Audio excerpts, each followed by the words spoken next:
All right, New York Liberty fans, we got some pretty big news that broke today. One about a current guard for the New York Liberty in Sabrina Ionescu, one in a former guard in Natasha Cloud. We're going to talk about all of that. Plus, there might be one thing, and I do mean, well, maybe two things that really got me fully on the DeMarco train. We'll talk about that and more on today's episode of Gotta Get Up, a podcast for New York Liberty fans. Gotta get up. Gotta get up. Gotta get up. Gotta get up. Oh yeah. Gotta get up. Gotta get up. Gotta get up. Gotta get up. Oh yeah. New York. Oh. All right, well, the internet won't let us be great and play our new intro. If I can get it working, we'll do it again later. But I am Erica El Ayala, your host of Gotta Get Up, alongside co-host, I should say. I'm co-host of Gotta Get Up, a podcast for New York Liberty fans, alongside Brian Florentin, who is also our curator of the Women's Basketball Roundup.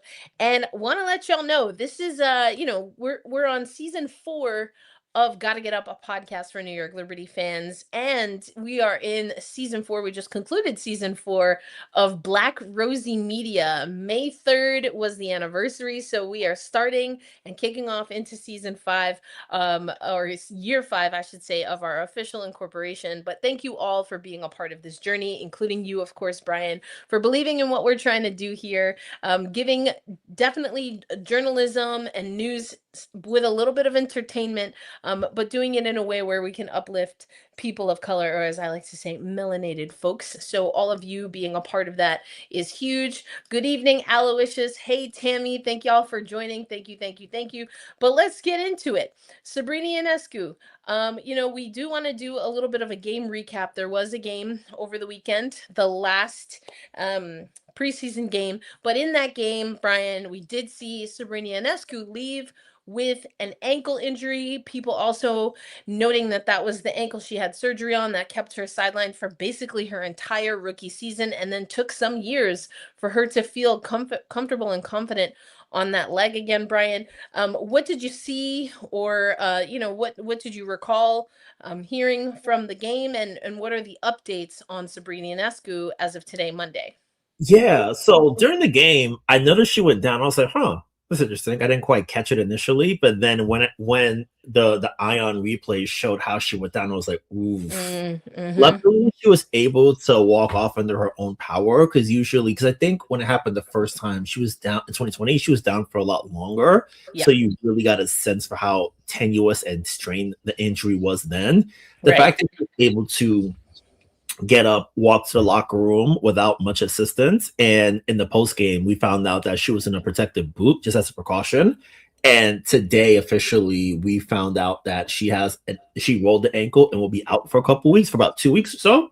And the bad, like, there are two ways to look at it. The bad part is you lose your star guard, you lose your lead option, everything is a little bit more challenging, especially with the season right around the corner and you're installing a new offense. It's going to be a little bit more challenging to work with. On the optimistic side, 2 weeks, which it could always be worse from experience, guys. Everyone knows it could be worse. And also, the schedule works out a little bit in their favor. Opening night, Friday against Connecticut, road game on Mother's Day against NDC against Washington, and then 2 in Portland during the week next week. And then after that, they have an entire week off, and then when they return to action, they begin a 7-game homestand in Brooklyn. So theoretically, if everything goes well, you limit the travel, you reduce the amount of movement she has for the next few weeks, and she gets completely healed up. And then by the time the end of the month hits, or even a little bit earlier, she'll be completely good to go and not have too much strain on that ankle, so everything can heal up the right way. Yeah, indeed. And so again, this could be a lot worse. It is going to be some adjustment, as Brian just broke down, and we're going to break that down throughout this episode. But let's start with, I did see, first of all right, hold on. I'm going to see if we can play the intro again, because I'm really proud we got a new intro. I want to promote it. So let me see if this will work again. If not, we'll just keep it pushing, and we'll make sure to post it on social media. But let's see if we can get the intro. Here we go. Gotta get up. Gotta get up. Gotta get up. Gotta get up. Oh yeah. New York. Oh yeah. New York. Hey, women's basketball fans, welcome to Gotta Get Up, a podcast for New York Liberty fans brought to you by Black Rosie Media. I'm Erica L. Ayala. And I'm Brian Florenson. And we're your New York Liberty experts and co-hosts. We've covered the 2024 championship run and followed your favorite players all the way to the Paris Olympics. Every episode, we bring you game recaps, the latest news and transactions, and exclusive interviews with Liberty players and coaches from the past, present, and future that you won't hear anywhere else. We're building a community for fans who love this game as much as we do. So whether you're part of the Barclays faithful or tuning in from afar, we bring you closer to your New York Liberty. All right, we got the intro. I mean, had to get a new intro. Also love that Gotta Get Up is in heavy rotation because not only is it the 30th season of the WNBA, but of course it is the 30th season of the New York Liberty. So had to put that up there. Brian and I got to participate in an interview that will be part of the Liberty Unlocked series. We're super excited for that eventually to come out. Thank you. Glad y'all liked the intro. That's it. You know, we had to give y'all something new for 2026. Hey, Alexis, thanks for joining us. So yeah, that's the new intro. We got to get one for Tempestagi Talk. That's coming up too. Especially got to have Flage. But all right, let's go back to the topic at hand. I said this is also going to be a game recap because again, it was that game in Connecticut, Brian. And, you know, I think we already, kind of saw what the New York Liberty might be looking to do. Talking about, Pauline is an option. She was in the post game alongside Jonquel Jones and Chris DeMarco. And listen, this is what Z Diddy is saying. We're going to get injuries. I hope it's all at the start of the season. Sab's injuries could be a blessing in disguise for bench players looking to get playing time. And we are going to talk about this. I said there are two concrete things, Brian, that Chris DeMarco said and did that I was like, oh man, he might be my dog. And it's one DeMarco, includes DeMarco. Let's go. I might be on the DeMarco train, like squarely, and we're going to talk about that. But listen, what do you see as the the possibilities here when it comes to also, does this impact who makes the final roster? We are going to talk a little bit more concretely about that, but again, the injury just seems like there are some opportunities here and maybe even some necessity. Yeah, I think when it comes to figuring out who's going to make the roster piece, we'll probably get into it a little bit more later. I feel like someone who based off the transactions of the winter springtime is guaranteed, and who really helped her cause with a great game on Sunday was Pauline Astier. She was excellent. I love a guard who can probe and get downhill and really create downhill pressure in the ways that she did on Sunday. I feel like that's going to be very beneficial for this group.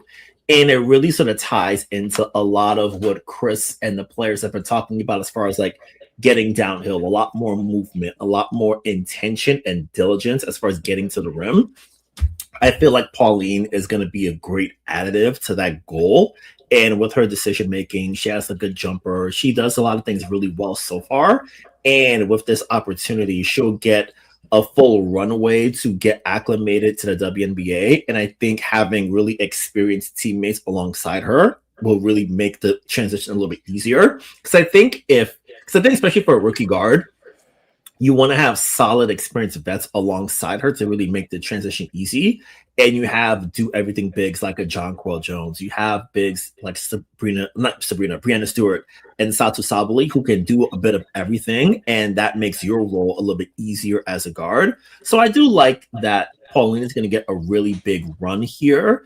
And when it comes to the starting lineup, I'd love to sort of pick Chris's brain this week so to see what his early thought is when it comes to that, because we know a lot of it's going to be a little bit wonky to start because Leo still has EuroLeague duties to take care of before she comes back.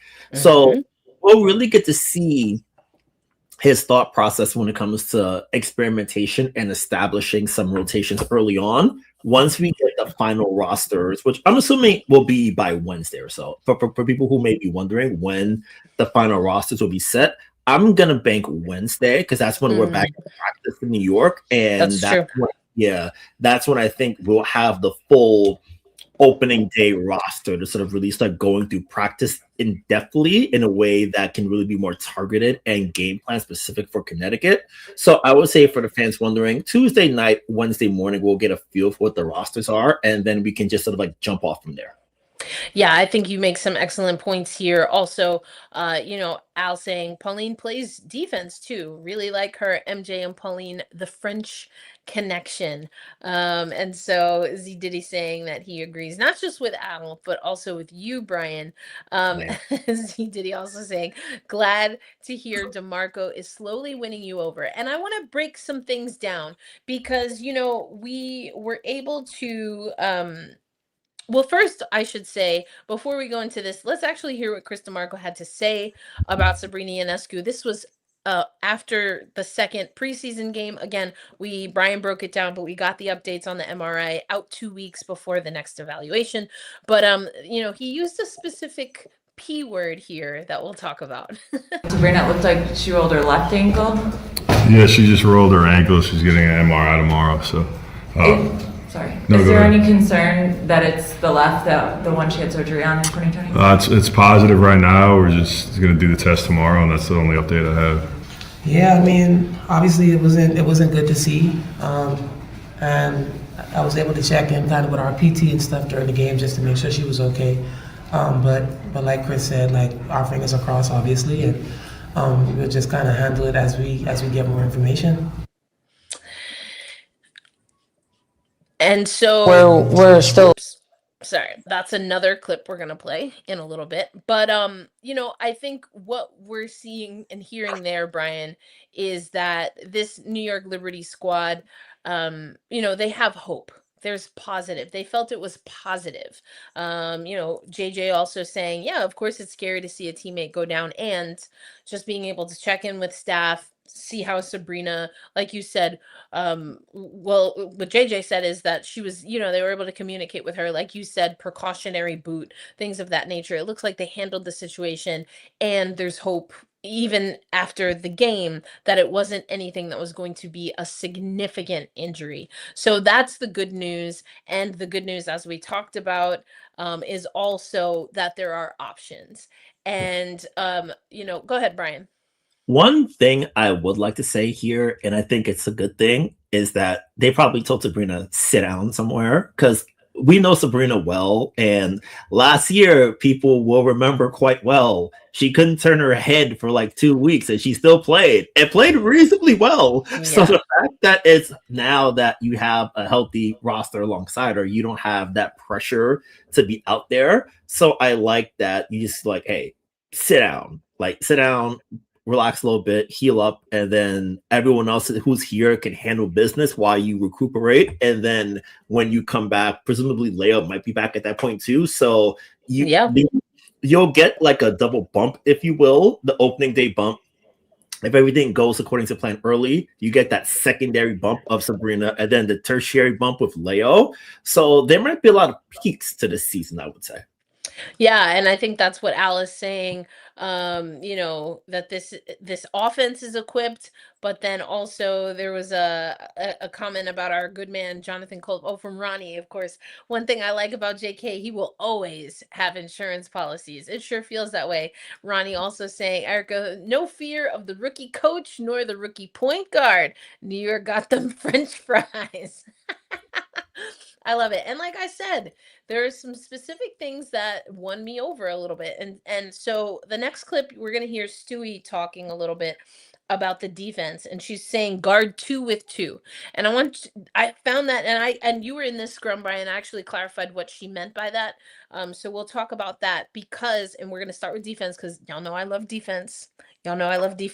And then Chris DeMarco made a comment about how the offense, he's asking a lot of his players because he's asking them to think on offense as he wants them to think on defense. And I thought that was such an interesting comment. So let's hear from Stewie, and then we'll hear DeMarco talk about that after the preseason game versus Connecticut. We're still like navigating that a little bit, but basically what we're trying to do is, guard 2 with 2, making sure that people aren't out of the plays. Your focus is your primary matchup, and knowing you're going to help backside, but we don't always want to just trigger or rely on that just because then we're in a scramble for a majority of the play. So that's Stewie again talking about the defense, and she's talking about, and I again was able to clarify, guarding 2 with 2. So it's really getting to spots. What that tells me is that Krista Marco wants folks getting to spots, communicating, but not overhelping. And that's what Stewie effectively, Brian, was able to confirm, that it's about not having to send numbers and letting the primary defender do the work, so that you can then keep, I'm kind of extending what I think Stewie said, but then you can keep the defense honest, right? You're not overcompensating in any way, and thus exposing in other areas. Yeah, one of the issues that really sort of like came to light, especially the deeper we went in the season, was that they would switch a lot, but then there'd be so much confusion. Like I think we talked about it a few weeks back. There was a game where they bungled the switch late against Minnesota in Minnesota, and it cost them the game. That was right there. So, and I think especially in the postseason, like they really didn't have they didn't have an answer to solve certain offensive strategies from like Phoenix, especially. Now, if there's a bet, if the base defense is a little bit more organized, there's less confusion and it's more together, I would say it helps a lot. And I think for this group, they have a lot of length. So if they're able to switch a lot, there's length all over the court. And even if Benaja is not the tallest player, she's one of the strongest forward/guards in the WNBA. So if she's switched on the post, she can really handle that assignment, and you don't have to scramble and send extra help, which bungles the defense and makes everything more chaotic. So I think for New York, we'll really get to see what it looks like starting Friday, because I'd love to see how much they switch, if at all, if it's less of like trapping, how are they really going to try to like get out in transition if that's what they want to do. So which is because that's another thing that Stewie said in those comments. She's like, anytime we can get in transition, that's what we want to be able to do. And if that's not the option, then we have to be solid, like you said, and switching is a huge part of it. That even though she didn't directly talk about that, you're right, we've talked about that being a bugaboo for this team for a while. Yeah, and I think especially with the length that they have, and even coming off the bench, if players like Beck G and Beck A make the team, you have the on-ball defense of a Gardner, you have the switchability and on-ball defense of an Allen, and the length too. So that really creates a lot of good opportunities. Pauline is not short either, so she has some size at the guard position as well. So there's a lot of good opportunities here. I want to see how they handle, like, especially now with the season really getting underway and the full roster coming into bloom. I really want to see how they handle a lot of their pick and roll coverages, if they're really going to try to like hedge a little bit more, what they try to do. But I think this group has a lot of optionality, which I think helps. But having that base foundation set with the length that they have, I think that there's good things here, and especially if Stewart is healthy, which she is, and she's back active in the ways that we know her to be, you have way more avenues to work with, especially with Satu. So you can sort of like optionize and utilize Brianna Stewart in so many different ways.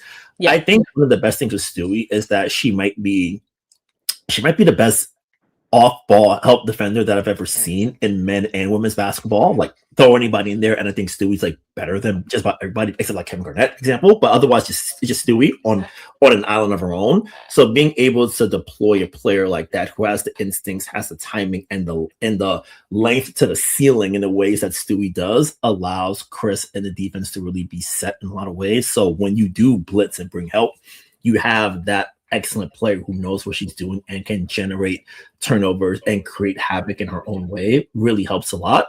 So I like what I've been hearing from the group. I'm really excited to see what their process is like, and with the length especially, they'll be able to complete possessions a little bit better than they had been last year, which was their downfall.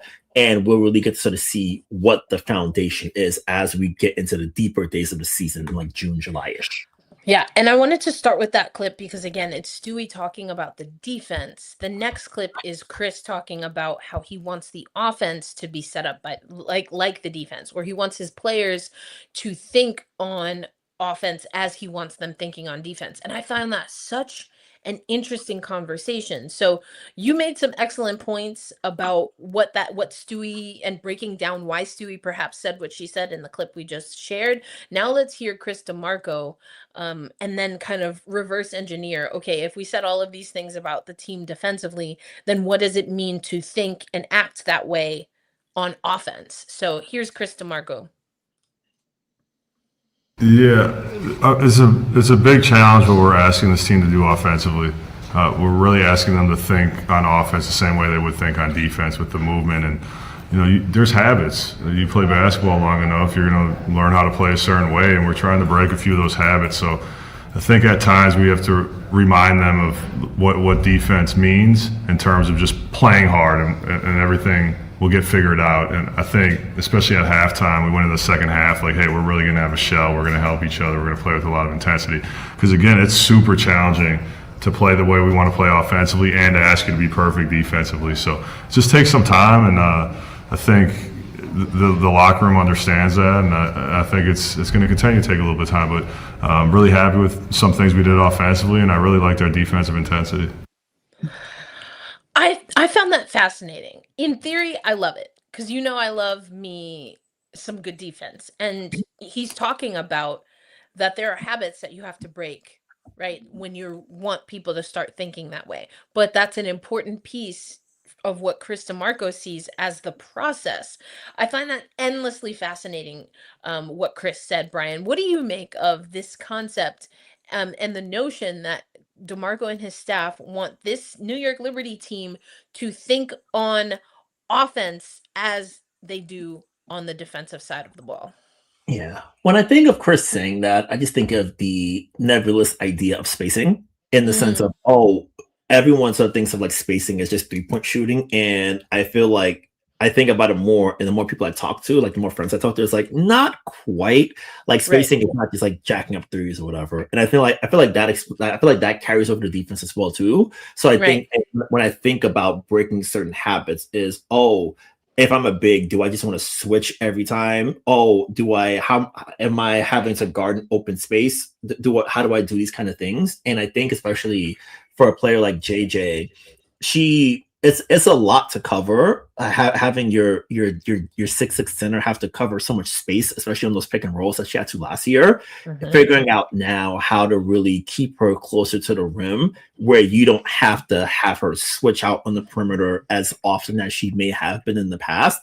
It reduces the wear and tear on her, keeps that large presence at the rim just about on every possession. You limit those drives, and you sort of like force players into areas of the court where they may not necessarily want to be. Because I think for a lot of the talk about when we think of like what good offense is now is get to the rim first, 3 second, and then if you can keep your mid-range shots to a minimum. So as a defense now it's okay, if my goal is to get to the rim as much as I can on defense, my goal should be to limit as many chances at the rim as possible. So now how do you maneuver and build a defense to minimize those high value shots on the other side while forcing them into contested shots in certain areas of the court that you want?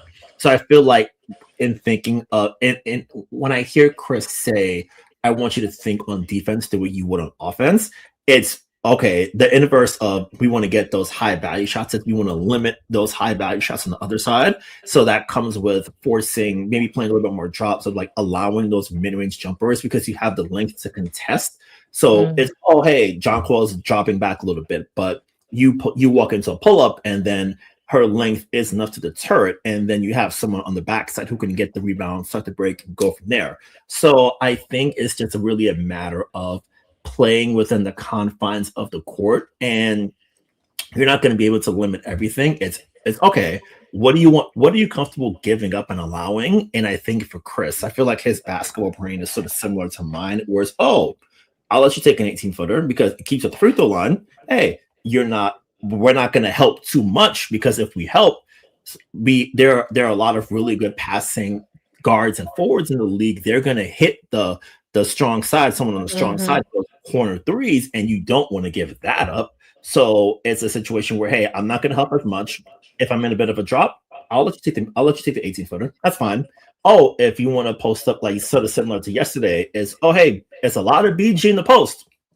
If you make those turnaround jumpers, I'll shake your hand. You're going to the Hall of Fame. Great job. But as a defense, I'm like, hey, I'll take that.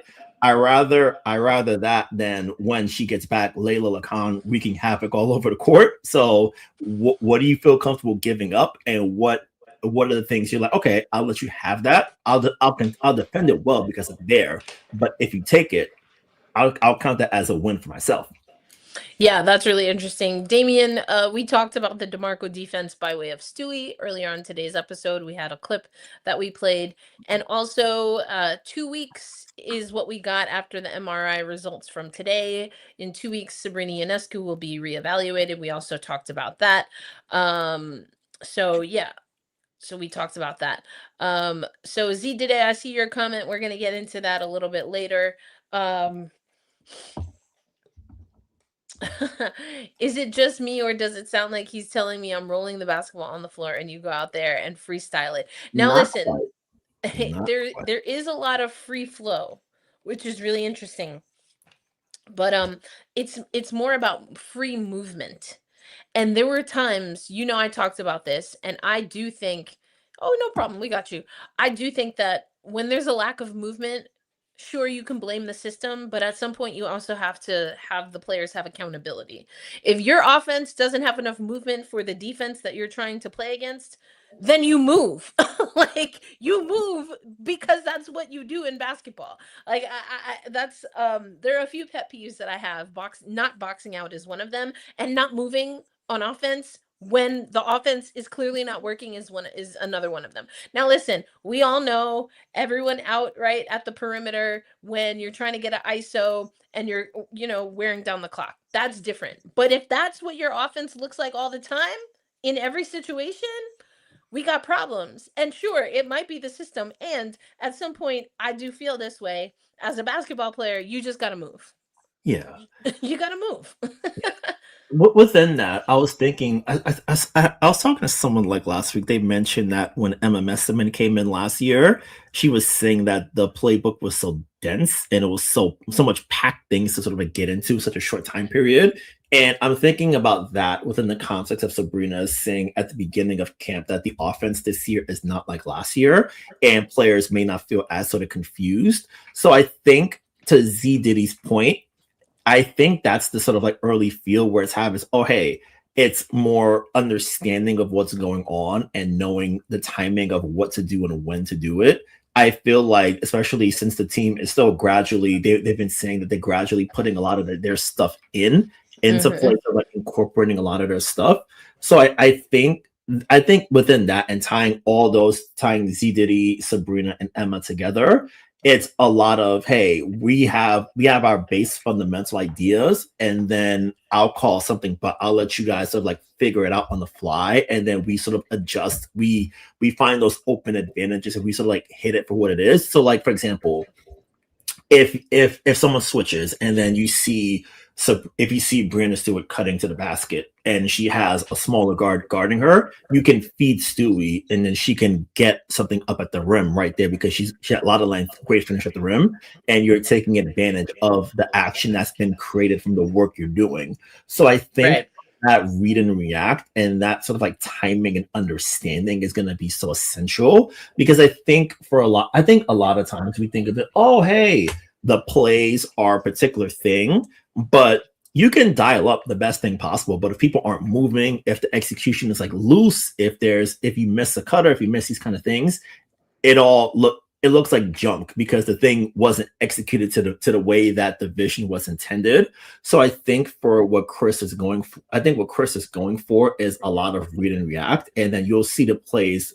You'll sort of see some things that are a base of his, whereas we'll do an entry pass into the wing, and then we'll do handoffs, and then things flow from there. So you have the early ideas coming into play, and within that comes we have this fundamental idea. Now it's not going to be scripted perfectly, So you see it. I trust your vision and your thought process. We have our fundamental idea of, hey, we want to get a lot of really good shots at the rim as possible. We don't want to just rush early 3 attempts. We really want to be more diligent about getting to the free throw line, getting contact, and things like that.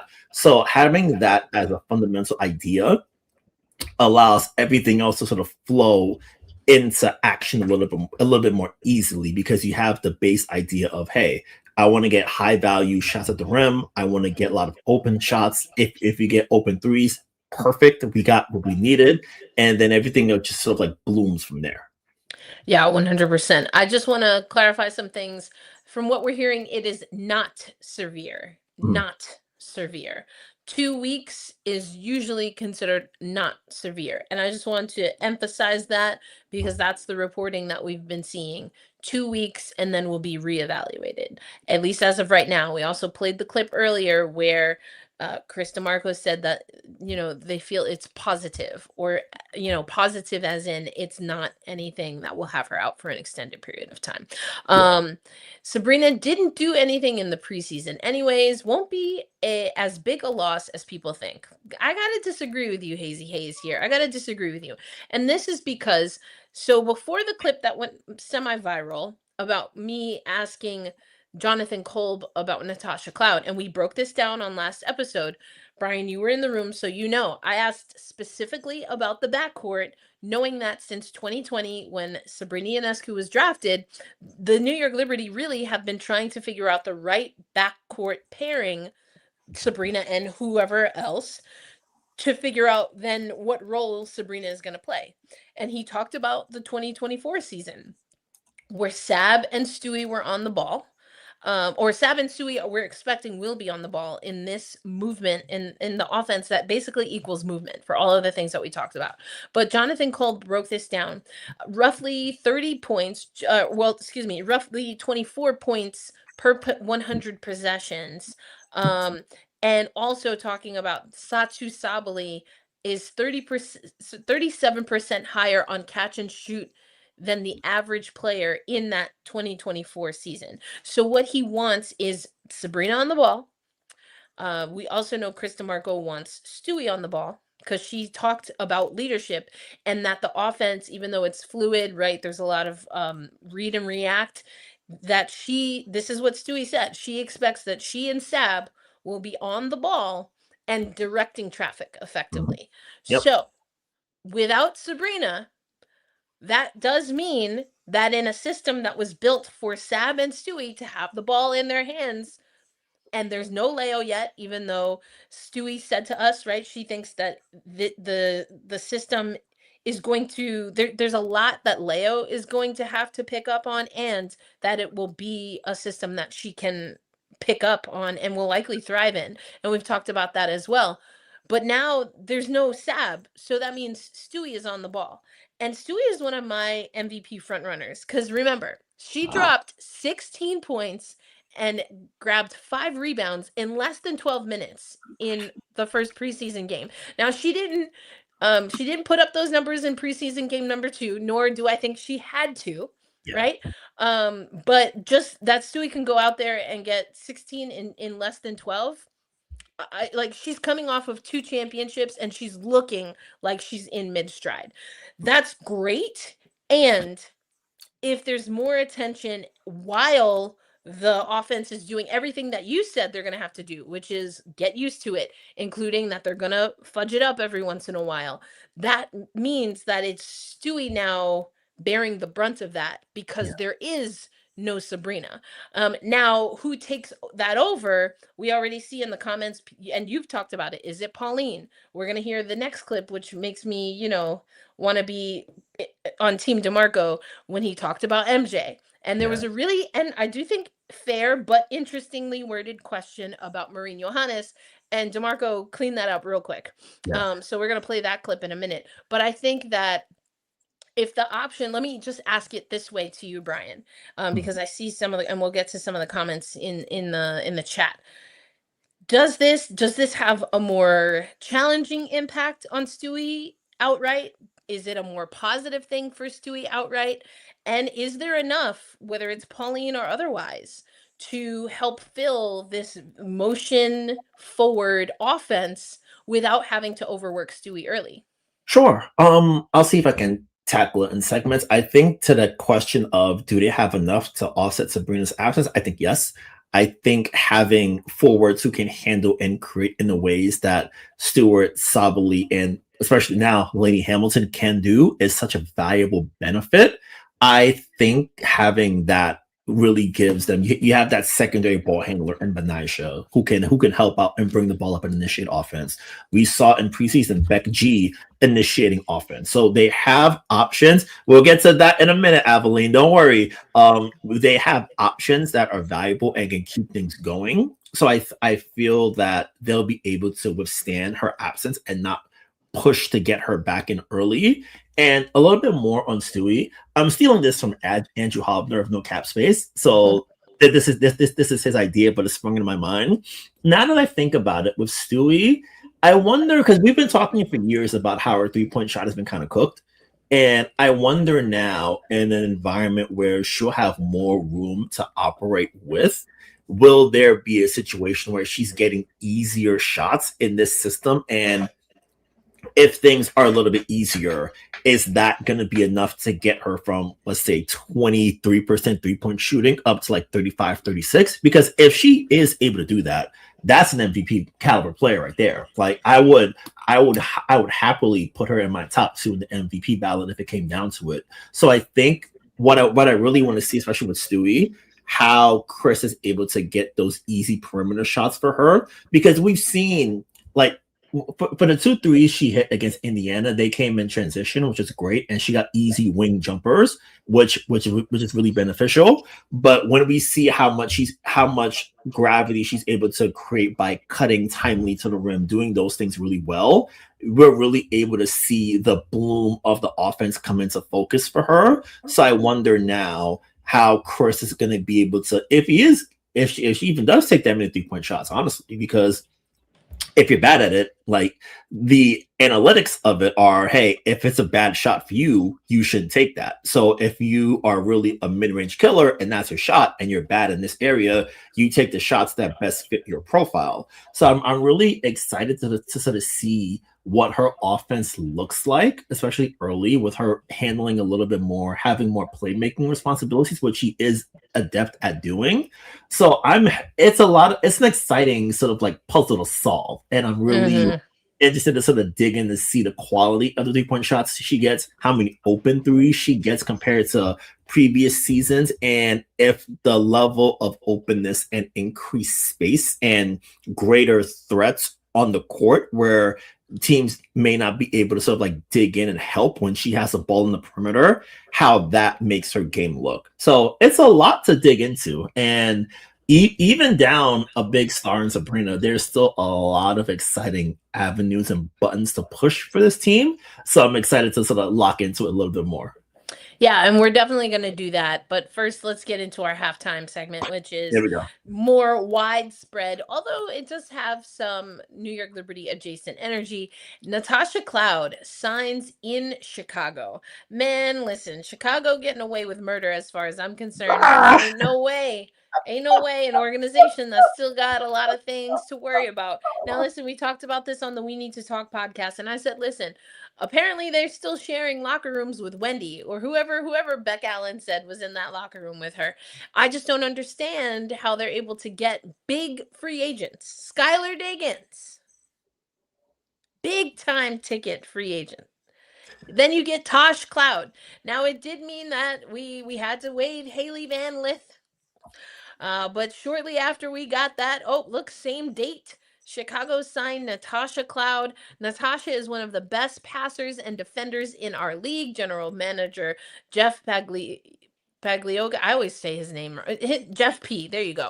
I'm gonna get his name right one of these days. She fits in with the other proven winners on our roster. Now this is where things get really interesting regarding the roster. But one last thing I want to post up here. Shout out to Roberta Rodriguez of Black Rosie Media, breaking it down. Natasha Cloud's deal with the Chicago Sky is a 1-year deal, $550,000 contract per her agent Fabio Hardin. So there you go. Those are the deets. But what I find really interesting is that, was GM Courtney Vandersloot. I mean, I had to. It was right there. Was GM Courtney Vandersloot in on this conversation? Because now you have 3 veterans, all of whom can play the point guard position on this Chicago roster. Now, the whole point, we talked about it on this very program. The whole point of Courtney Vandersloot moving from New York to wherever she was going to go that offseason was that she wanted to be valued. She wanted to be a place where she could be valued. And that value, what we talked about, Brian, was that she was still a starting point guard. Now you have Skylar Diggins, Natasha Cloud, and Courtney Vandersloot all on the same team. Riddle me this, Brian. Yeah, yep. Who comes off the bench? Because I don't see all 3 of them starting. None of the 3 of them. Tosh probably gives you the most, but they don't play a big game. They're not a long point guard like we see some other players. Yeah. I think there are so many sort of like fascinating bits to this puzzle. I want to see if I can sort of like cycle through them all here. I think on the first front, when it comes to the sort of like lineup construction of it, if I had to guess, since Sloot apparently isn't going to be back anytime soon, as far as I can tell, she'll almost have to by default come off the bench, because if you're waiting for Courtney to come back at this point, a year removed from an ACL tear, you're begging for trouble. So I think when everyone is healthy, she's going to have to be the one that comes off the bench. And who, Cloud, you think, or Sloot? Sloot. It's got to be Sloot, because I remember, we remember in New York in 2024 when she came back from bereavement, like the lineup was still okay, but it wasn't hitting that special gear. And then when the playoffs came, it was that, hey, Leo starting, and then we saw everything. So like we saw the Liberty look like the full, complete version of a championship basketball level team with that length in the lineup there. So I think, for Courtney, she left here because, as we mentioned, we talked about it that winter, she wanted to start. She wanted those minutes. She felt she can contribute. Now you're a year removed, and we wrote about it in the newsletter like a couple weeks ago. She's having to wrestle with basketball mortality. This year, you're deep in the game. You're coming off your first real bad injury scare, and as unfair as it may be, Courtney's been getting hammered for the past year because she's become the sort of like avatar for Chicago Sky mismanagement, which is that's not cool. Unfair. Yeah, I find it to be deeply unfair. Not cool. And I feel that I feel like for the basketball of it, it's, hey, you should come off the bench anyway. You were last effective coming off the bench. You still can contribute, but if I'm asking you to play 35 minutes a game, my team's not going anywhere. So that part is set. For the Tosh Cloud of it, I find it interesting, because even I'll get to the on-court part next. I feel like I want to stay to a point you mentioned about players going to Chicago. I wonder now, and Erica, I wonder what you think of this too. How much, I guess now with the new CBA comes a lot more money for everybody. And I think the fundamental question a lot of us have to ask when we get jobs is, how much do I want to get paid to deal with a place that I find annoying? And I feel like the Sky organization has been, as long as the Sky organization has been around, they've been annoying people of various types. You can ask Sylvia Fowles about that. And Sylvia, Elena Deladon, Sky, well, no, sorry, that was Dallas. I sometimes get those two mixed up because they both have similar issues. And for especially, I think about this every time I think of the Sky. During one of Kalia Copper's introductory press conferences, they asked her what was so great about Phoenix, and she was like, "I don't have to worry about food here." And I read that and I was like, Jesus Christ. Well, and that's one of the things I said this on the We Need to Talk Now podcast earlier with Alicia J. That was one of the things, that Tosh specifically, food. She specifically talked with Megan Rapinoe and Sue Bird about that before A Touch More, is no more. Yeah, Yeah. but she talked about that. She's like, at this point, listen, it's been a rough off season for podcasts and players alike. But she talked about food, having a chef. It was one of the things that at this point in her career, she's got 10 years in, going into season 11. We know now that she signed with Chicago. And that was one of the things. And yes, the CBA has mandated some of the things that she mentioned and some of the things that other players have mentioned. And the last we heard, because I had to check myself, someone tried to check me, but they didn't do very well. But I got the point they were making, even though they brought up facts that were facts, air quotes. They brought up points that were inaccurate. But the Chicago Sky, as of Tosh Cloud signing, are not in their own separate locker room. They're expected to do that in late spring. Baby, spring will be sprung by this month. Like in 2 weeks. Where's the update, Chicago? Where we at? What's going on? So listen, there's a very real, and the 1 year is important here. The 1 year, 550,000. Is that enough for 1 year to maybe go with a contender? Also, to get reps with other veterans and put to bed any of the nonsense, because some of it was just flat out nonsense that happened when she was unsigned. Is that enough? That's obviously a question for Tosh Cloud, and I hope that we do get to hear about her thought process. She doesn't owe us that, and I'm just going to say I'm curious. I would love to know. I would love to know. I'm open to that. And it's her business. So I'm hoping that she reconciled what were the key things for her, what was realistic or even desirable this late in the game with going to Chicago. And I hope I said this on We Need to Talk Now. I hope there were conversations had. I know I made the joke about GM Courtney Vandersloot, but like, come on. There was such hoopla made. And this is where I do think that, like you said, Courtney Vandersloot caught a lot of shade she did not deserve and has become the face of now an organization that we know has been with a chipped, rocky, uneven foundation for years. For years. There are players that are now retired that have left the Chicago Sky organization for, the bunana that they do or don't do, for that matter. And so it's just all of the influx of money, them getting these veterans. I love this for Sky Diggins. I love this for Tosh Cloud. And I have questions. I have a lot of questions. Yeah. And I want to see if I can tie that PC mention to the on court of it. I think we've had this in the WNBA before, and I think we're going to see a lot more of it now, especially Kathy. Listen, Kathy, with those comments. We'll get back to Kathy one day. And one thing I'm thinking about with your comments earlier and sort of tied to the on-court, we've seen it in the WNBA before, but now that there's more money on the line, it's going to become more pronounced. The concept of a prove-it year, if you're a player, if you play well, even in a rocky situation, you're going to be like, oh, if I ball out here, now I can really cash out the next time around. And exactly. I think for Tasha in particular, now that she seemingly has locked in representation this time, like she didn't handle it the way that she did during the actual meat of free agency, where she changed agents twice reportedly.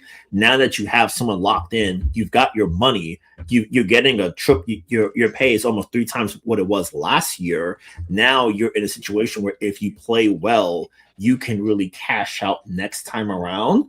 And I think the challenge, especially for Tosh and the Sky, is we've been talking about spacing for the Liberty for a good while. Chicago's is really challenging because if you look at their backcourt, it's presuming Cloud and Diggins start together. You have 2 players who really aren't the greatest jump shooters. Like Skylar's a great player, but as we saw in 24 and 25 in Seattle, if Skylar is your lead perimeter scoring option, you're begging for a lot of trouble. It's really hard. Like, for as great as Skylar is having Skylar be your perimeter scorer, I think is troublesome and asks a lot of her. So thinking of how does Tyler Marsh really make that work? And it's, oh hey, Tasha's gonna handle and initiate the offense, and it's, oh hey, Sky, you're gonna play up the ball, that kind of thing. I'm really curious to see how that looks.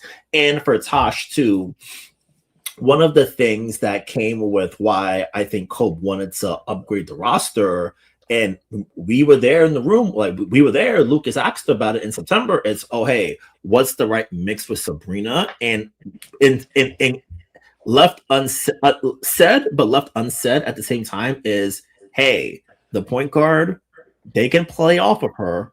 You can take as many jumpers as you want, and we know you're not scared, so you're gonna shoot, and it's, oh hey, that's not your strength. And I think especially now when it comes to understanding what offense is and getting the best shots on offense, it's how is my point guard, who is not the great, who's not a plus shooter from the perimeter, and who really is excellent at getting downhill. How am I going to get a lot of that in my offense when Camila Cardoso is best set at the basket? She's great in the posted area. Rakia Jackson is really mid-range and in. She can shoot from three, but she's not the greatest at it. Skylar, not the greatest three-point shooter herself. So how am I going to make a good offense when it's so cramped? If that makes sense, it's gonna be really hard to generate offense for the Sky. And I'll have to look at Chicago's full roster when we get out of here and when the season breaks officially. But I look at the early idea and I'm like, scoring is gonna be really hard for that group. It's gonna be really tight, and you're really gonna have a lot of contested shots at the rim and taking mid-range jumpers that you may not necessarily want as an offense. And for Tyler, who is really big about trying to make the most out of space on offense, if you listen to interviews with him, like he rightfully, I would say, understands the importance of getting space and getting those clean looks every time down. This roster makes it really challenging, and you have guards who are going to need the ball in their hands. And then when Courtney comes back in, the interpersonal dynamic of, hey, you are a franchise icon here, but you are our third guard. How were you to handle that? Because last time in New York, she handled it, but damn, it was hard. And I remember in that game one against Atlanta in 2024, we kept asking Courtney, hey, what's like to be benched? You're on the bench. You're sitting on the bench. How does it feel to be on the bench? You got pissed. And I'm like, yeah, you're right. Like people kept asking you the same damn question, and you got mad. And I feel like that's gonna happen again for her. And now you're not in the context of, I'm competing for a championship. I gotta swallow this for like a month. Now it's, I gotta deal with this for 7 months, and everyone's pinning a lot of stuff on me. Now I'm the bad guy for a lot of people, even though I didn't do anything for it. And Tammy, your point is where I'm thinking too. I'm seeing shades of Storm 2025 3-point problem. Yeah, offense is going to be really hard to come by for that group. And I guess if Tosh is able to really sort of like play above her career norms, in the sense of it's, oh, hey, you've been 33% at most, like 34% throughout your career in 3-point shooting. Now it's, and Dejanay's not even healthy yet. Like Dejanay, yeah. It's interesting because I do think Rachel Banham wants to play a different role with this Chicago Sky team. She alluded to it last year. Now, we'll have to see. We'll have to see what that looks like. And, I was in Chicago right around All-Star. Who did they play right before All-Star? I'm forgetting right now. But, the conversation, Rachel Banham was like, I want to play more. I want to be able to show what I can do. And I think exactly. Rachel can shoot, and has she been set up in the way to be able to do that in Chicago? Because listen, Unrivaled is not the WNBA, and I mean, for Rachel's skill set, it's not surprising that Unrivaled was a challenge. And it comes down to spacing. It comes down to who's going to have the ball, and it comes down to who is Rachel Banham going to be on the court with to help facilitate, because she can be a really good option on a catch and shoot. Yeah. Now, okay. I want to see if I can cook up a starting lineup. You ready? Go for it. So let's say Diggins at the 1. Okay. Banham at the 2. Okay. Jackson at the 3. Stevens at 4. Okay. And Cardoso at 5. So you don't have neither Sloot nor Cloud starting. Sloot, no.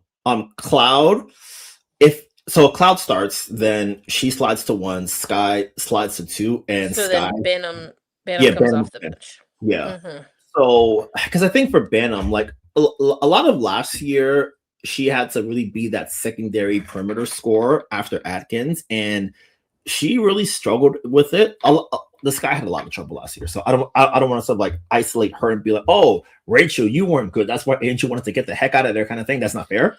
So I want to think now for Chicago, Banham being the lead perimeter scorer. It's a role she may want, but it's not a role I think she'd be good at. Like if you're lower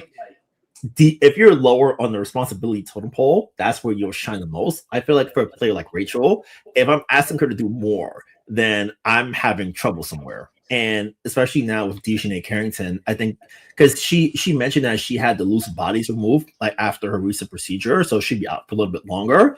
Now I'm wondering, you start Cloud at the 1, Skylar Diggins, hey, can you score for us? Can you get us 19 points a game again? I think she can. You can do it, but I feel like especially it's going to be really hard to do, because I feel like for Skylar, Skylar's so great and I love watching her play, but I feel like for Skylar, it's, hey, I'd rather you initiate more and then you sort of get your offense in the flow of it, whereas it's, oh, hey, Skylar, you have to score, and oh, you're our lead perimeter option. Like if I could, it'll never happen, but like, hey, like, do you want to just jack up shots while Skylar initiates? That'd be cool, but we don't have that for Chicago, and that's not an option. So it's, hey, Skylar, can you score? Can you initiate? Can you play at the all-star level? And it hasn't been brought up much, but during Arrival, she told us, hey, I had surgery last year and I'm recovering from that. Now, like, she played in 3-on-3. Now it's 5-on-5 full court, and it's a whole different sort of math to it in a new team, new system, all that kind of thing, as compared to being with Noe for a couple years where you sort of like got the rhythm down pat. It's, hey, I'm getting back in 5-on-5. I'm learning my new teammates. I'm learning Tyler's ideas of what he's working with here, and I'm working my body back to where I really want it to be. And Skylar's 35, okay. Big ask. Yeah, I think that, sort of similar to that is I'm 36. So I like to call myself old because I have all my gray hairs. So I'm like, okay, but with all due respect, Brian, you are a man, and women peak athletically, or in honestly most things, much later than men. So when people see this is where the ageism. If you're 36, let's just put it this way: I am not 36. I will have a birthday on Friday, and I am not turning 36. Been there, done that. Thank you. Next.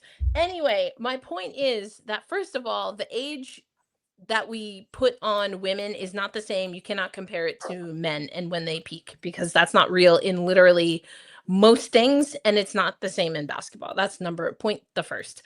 Point the second. Let's not act like Cynthia Cooper didn't win an MVP 36 plus. Diana Taurasi played in a finals 36 plus. Sue Bird. There's so many literal icons that are in the record books for the WNBA that have played beyond 34, 35, 36. Now, does everyone do that? No. Actually, I learned this like a year ago. The average term of service, that's a weird way of saying it. I was a poli-sci major, so bear with me. The average length, I suppose, of a WNBA career is anywhere from 3 to 7 years. That's insane. And I was like, that must be heavily swayed by Dallas and who they draft. If you know, you know. So first of all, like, the ageism that's been following Courtney Vandersloot and Skylar Diggins, y'all need to put that to bed. Just put it to rest, because like just let it go. Let it go. Okay, she's 36 and she got 2 kids. What else you want to say? You know, she's from Indiana, I think, somewhere like that, right? What else? What else? Okay, and what are we doing? What are we doing? Now, I continue to say, and I do believe you need veterans on a team. It is something that we see in the WNBA. It matters, and I think it's because of that. Statistically speaking, women athletically and again in other things tend to peak later than men. So it like we gotta like have a real conversation if we're talking about people's age. You know, Skylar Diggins at 35, I'll take Skylar Diggins at any age on my squad. It's a matter of though what you were talking about, Brian, as far as what is the role going to be, and is the shot production in particular enough without other options? Because then you have to look at what Chicago is going to do. Azure, you know, could have a great season, has had a really good looking, really 2.5 years that has gone kind of under the radar. And Unrivaled, I think, helped unlock some of that. Erica, can I stay with you on Azure for a second? Yeah. What do you think is, because I always wonder for players who, especially in Azure's role, like Sloot, kind of put it out there where it's, oh, hey, we expect a lot of you because you're getting a lot this year. I always wonder for players who have been sort of like lower on the responsibility chart, now that you really jump the scale, especially in a season where a lot of eyes are on the sky based on how they've been operating the past couple of years. How do you think a player like that can really sort of navigate that balance of sort of like adjusting to their new role while not letting the pressure of the new role consume them? Well, I think that's where people like Courtney Vandersloot, she was joking. First of all, in case it was not clear, it was tongue-in-cheek, her joking about Azure. She's like, and it was more of, yeah, we got all this money and Azure's benefiting from it, so there's an expectation, period, point blank. And what we also heard from Sloot is that she wanted Azure back. She believes that Azure can be that person because anyone with eyes, again, who's seen her play for the last 2.5 seasons, including the off seasons with Unrivaled, has seen that Azure has an ease to her game right now. And I think it comes from a confidence. I think it comes from being in a role where she knows what's expected of her, right? And that, to answer your question, Brian, how do you balance that there is an expectation because of where she sits when it comes to the salary cap and not having that being overwhelming, is that you lean into, it's like, yeah, this is an opportunity to step up and be a leader. And we're going to set you up for success as a team. That's when you have your backcourt be like, what do you need? We got you. I think I've said this maybe story before, but I serve on the Nancy Lieberman committee for the Naismith Hall of Fame. And so Nancy Lieberman will hop on and we'll talk about things. And one thing that she said because we'll get to ask her and pick her brain about what it takes to be a good point guard because it's named after her. So if I want to know what she thinks makes a good point guard. And one of the things that she said is she had this, of course, it's Nancy Lieberman. She had a great season, leading scorer, great stats, baka baka ba. Her coach was like, that's great. I need you to make your front court player our leading scorer. And Nancy's like, what do you, like, I literally just did everything. What do you mean? And the coach was basically like, that's cute. You're a point guard. Your job is to make sure everyone else gets their personal best. Everyone else has their that is the role. That is the role. And so I want, whether it's Sloot, and I do think Sloot is very well equipped to do that, maybe the most if we're keeping it a buck, but also now a Tosh Cloud in particular, to set a player like Azure, to set a player like Skylar up to cook for them on the offensive side, set them up for success. That's what you have to do. And I know we did this bit last week, but now do we in the 3 tiers that we have, contender, make playoffs, or wait till next year, where do you put our dear Chicago Sky? Listen, on paper, I like a lot of the players they got. Like, I like a lot of the players they got. I've just talked a lot about Azare. I've talked about Skylar. I've talked about Sloot. We've talked about Tosh, of course, and Carrington. I think E. Willie just hasn't been healthy, Oh yeah, unfortunately. Rachel Banham wants more of a role. Gabriela Jaquez, we saw what she was able to do with UCLA. Rikia Jackson, Camila Cardozo. Camilla, I do wonder what's going on with Camilla in Chicago. I just don't. Do you see what I mean? That's like an example of like you gotta set the player up for success, and I'm just not sure that Chicago knows what to do with Camilla, even though they drafted her. But they also got rid of Angel, so there you go. I don't know. That she seems to be getting a little lost in the sauce, and I'm not exactly sure why. I need to lock in on that a little bit sooner. So there are a lot of pieces that I like. What I do not see right now is how this is all going to work. I really don't. I really don't. I know Moni has a lot of faith. And I believe in that. I believe in Skylar. I believe Tosh is going to come in and want to work super hard because she's trying to set up her next contract. This is a 1-year contract, and I think it's likely on the lower end of her range that she was looking for. If I had to guess, I do not know. This is not me reporting. I just want to be clear. But I also think it's on the lower end of what she can command, in a contract. So there's also that. I have concerns. It's mostly front office concerns. I do want to see how the coaching staff is going to react. I do think it's interesting that the front office seemingly has made some moves, whilst also making, how do I want to say this? Put it this way. They might be saying at the time they said some things and have since said some things about how maybe they felt about what Angel Reese said, but I think they heard her. Yep. Because so hey, they might have made an example of Angel Reese, but y'all were kind of a joke when you made an example, air quotes, of Angel Reese by suspending her for half a game. Yeah, it's be so for real. Like that's so unserious. Yeah, I feel like if we ask Angel, she's probably thinking her experience at the end was sort of similar to the Hannibal Buress meme of "Why are you boring me? I'm right." And I was like, "Hey, maybe you should have kept that in house." But then I don't think I ever said, "Hey, you're wrong in how you look at this." So I think that with the money and really with the shame of how they really bungled last year in particular and how everything just went completely wrong, like they had the worst start in WNBA history as far as like point differential. So they really had a lot to sort of prove and get right. And I do wonder how high the ceiling for this group is. If I had to bank it right now, I have them. I'm with Z Diddy here, have a chance to make the playoffs, and I think they're gonna top. I think they do.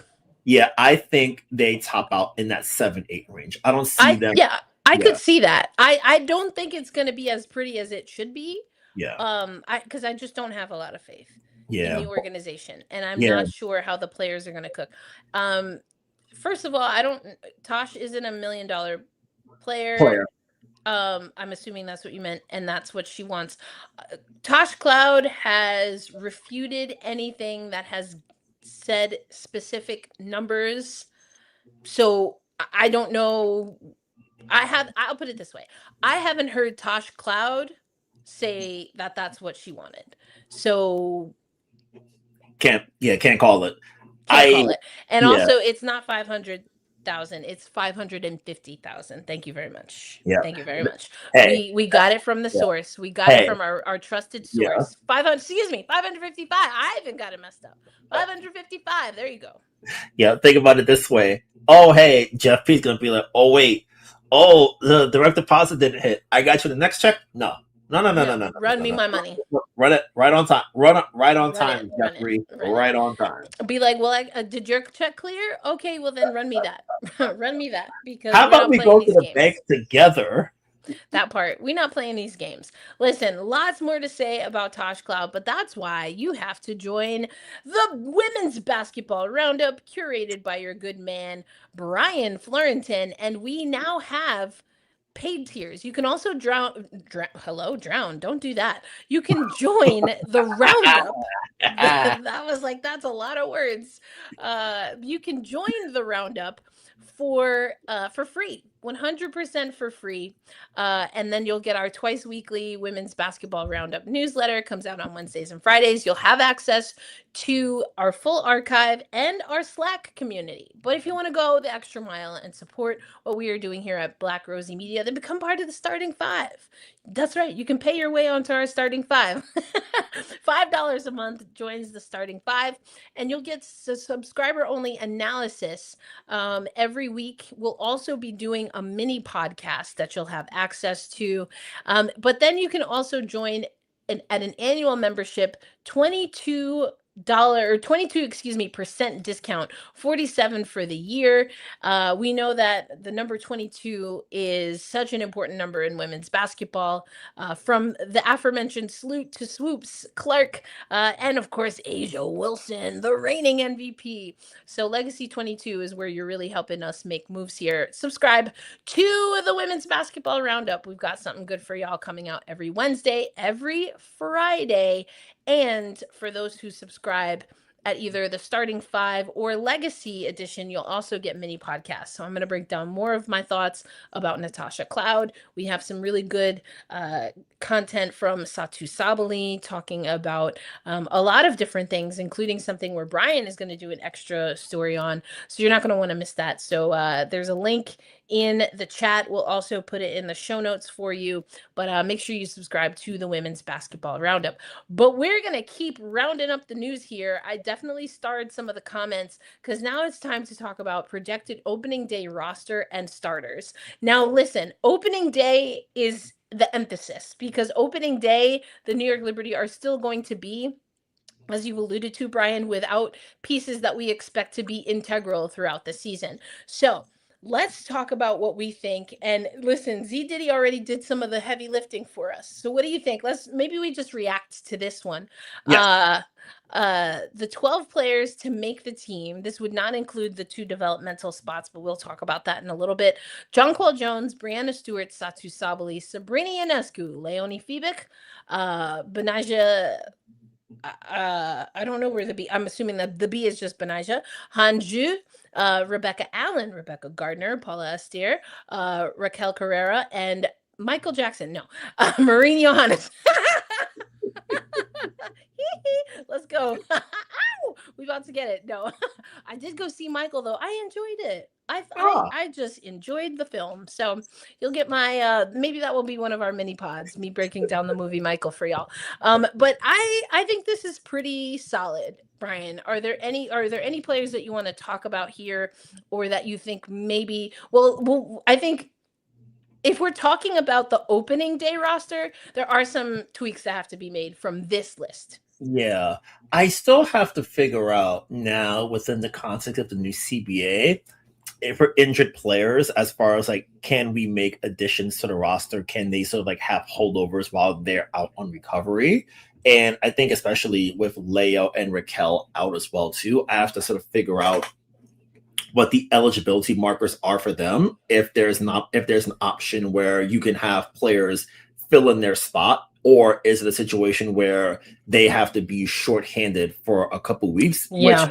Which would be if you had nightmares of the 2025 New York Liberty and figuring out what questionable means this season, you may want to avoid, but hopefully for their sake and maybe ours, they don't have that problem again this year. I mean, just like the new word that just really burns my grits is reconditioning. What reconditioning? It's like nobody knows what reconditioning means. Yes, reconditioning, and my second favorite, return to play protocols. Return to play protocol. Like, okay, what? Either they're unfit or they're not healthy. Like which is it? Just but I guess they're trying not to be rude. I don't know.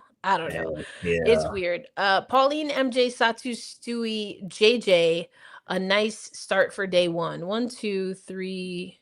Hold on. Am I counting wrong? 1, 2, 3. Okay. I was like, wait. Okay, I had to make sure, it's hard to Sure. read on the fly. Yeah. I like what Sharice is cooking, but I'd make one switch. Okay. Submarine for Benaja, and then that's my 5 roll. Yeah, I think so. And we've talked about this, you and I, but also the beat is kind of talking about this. How much does Benaja starting, is that the thing that we're going to see once Leo comes? Does that change? I'm of the opinion that the New York Liberty at some point will really be forced to figure out who comes off the bench between Leo and Benaja. And I do think it's predicated on a few things. We know to start, it's going to be Benaja. I should say it likely will be Benaja because, again, this could be an interesting lineup, and I don't know. But I think it's Benaja, especially to give that energy on the defensive side. But we have seen Benaja, at least when we've been able to watch some practices, maybe be moving at a little bit less than 100% at times. So she's not officially in reconditioning, but we do know that Benaja Laney Hamilton has been banged up, right? Coming off of a year that she missed because of surgery. And then there's Leo. And you wrote about Leo for Black Rosie Media, and just like a mental, I think more so it started as a mental exhaustion, and then Leo got banged up, right? Physically. I think that the New York Liberty are going to be mindful of that. And so, yes, starting Benaja instead of having her come off the bench, I think that is what we're going to see early on, because Benaja's in the top tier of salaried players right now. So I do think that's going to be interesting to see. And my gut is telling me that Benaja at that clip, especially now with Sabrina's injury, is not going to withstand or maybe be the best option for the New York Liberty to play that many minutes, that many hard minutes. And I do think that we'll see eventually, whether it's immediately when Leo comes back or, maybe on the other side of All-Star, I do think that we're going to see Leo transition into that starting role. That's my gut feeling right now. Yeah, I think so. And I think sort of to tie back to the first quarter, I think having Leo in the starting 5, recondition sound like you're not ready yet. I mean, hey, look, we had to run, and I was like, damn, I haven't been to the gym in a while. I need to recondition and get my right, yeah, I know, but I know I need to recondition. Yeah. You know what I'm saying? Like, that's not news to me. I know I need to recondition, but I'm not, yeah. I was like, I haven't been to the gym in a month, but luckily, it's where the mind knows, oh, hey, I know, I remember how to run. It took the old car a little bit of time to warm up and get it going. Well, yeah, it's not for me, it wasn't the running part. It's that I had to remind myself how to breathe or how to stop. And Sue Bird said that once. She's like, it's not that I can't run. She's like, I just can't stop like I used to be able to. And that's real. Yeah. Anyone with lower body issues, that's very real. Because you stop and it's like, right. Or you stop and you're worried that the brake pads, they don't have enough. They don't have enough on them. DD Richards has been injured. Yeah. Dee, for folks who haven't seen, Dee she's been in camp, but she has the boot on her foot and she's using the scooter. She suffered a leg injury. We don't know what it is. As we say in hockey, lower body. Yeah, a lower body injury, and we haven't had a chance to talk to her. But she has been in camp, so like engaging with her teammates and like soaking up game. So even though she's not present on the court, she's still a presence with the team, which is good. Like Didi's a fan favorite. Didi's great vibe. So having her around is a nice +1 for everything, but she has not been cut.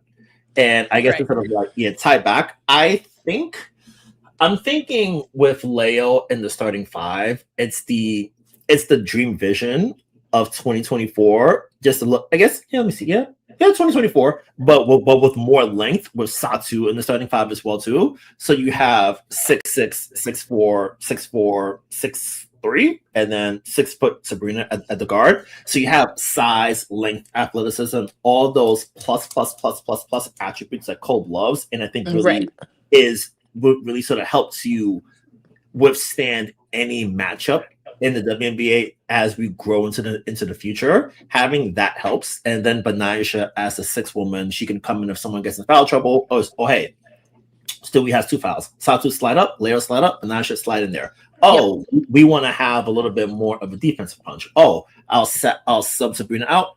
Benaisha, you take the on ball. Leo, you handle everything else, and then my big 3 in the front court, y'all got it. So I think for having Benaisha off the bench, you have that scoring punch, which I think is so valuable, and having that change of pace and having that player who can get like that player who can go and get it, who can initiate the offense, who can do things really well.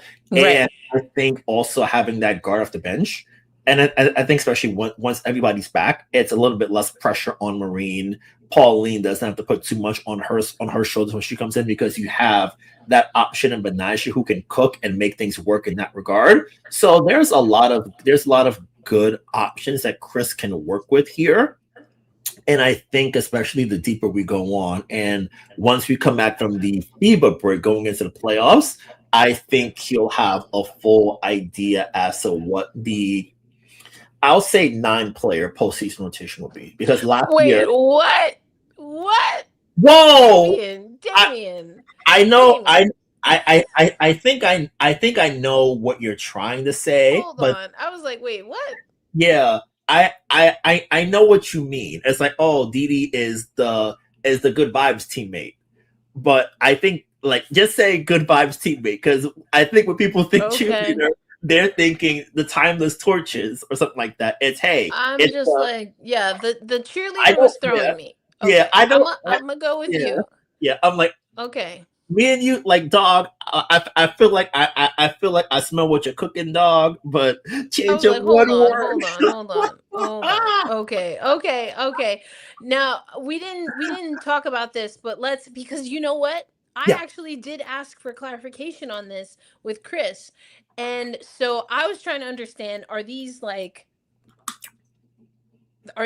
roles where once you're a developmental player that you stay that way, or if you move developmental players up, or if they get picked up somewhere else, do you have to re-up those positions? Like, I was trying to figure out what the flow is here. Yeah. So the understanding, and let's clarify, let's read the question that Al asks. Can you clarify the developmental contract process? Is it true that teams can take developmental players from other teams if they have the space? Now, this is the part, and I wish I had clipped this. We can clip it and hopefully post it on social media, but because I asked Chris for this clarification, because when he said this, I didn't understand it. But for those who know hockey, then you maybe understand the hockey waiver wire.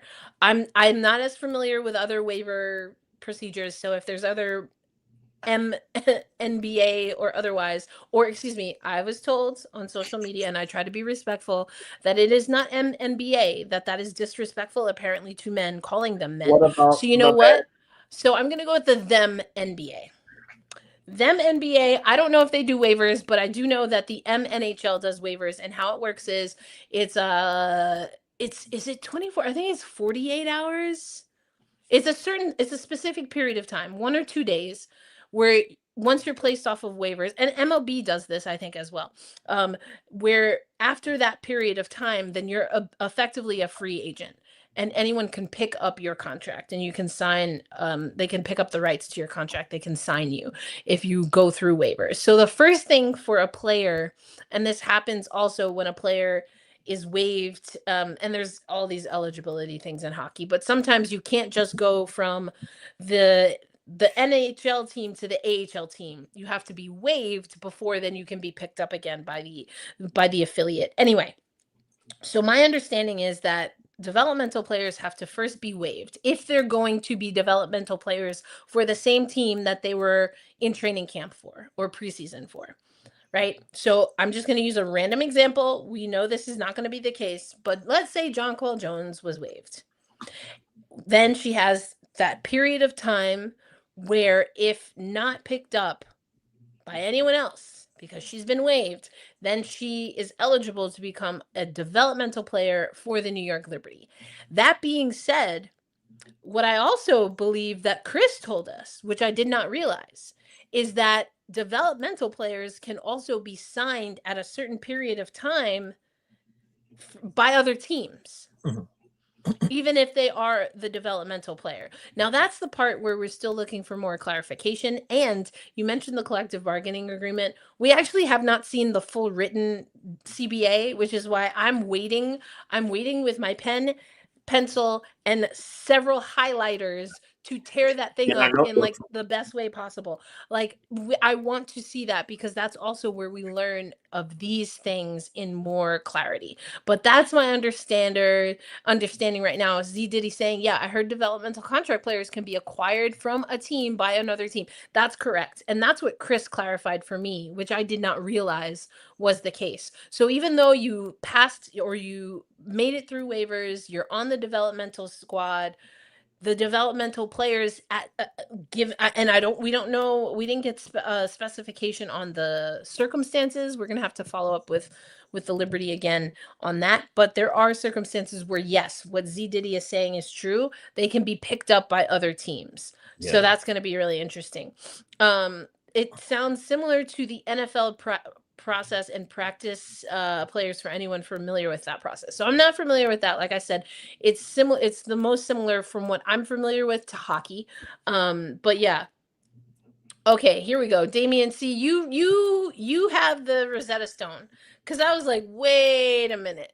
Wait a minute. No, Damien, we locked in the word. No, we locked in with you. Richards motivating the team.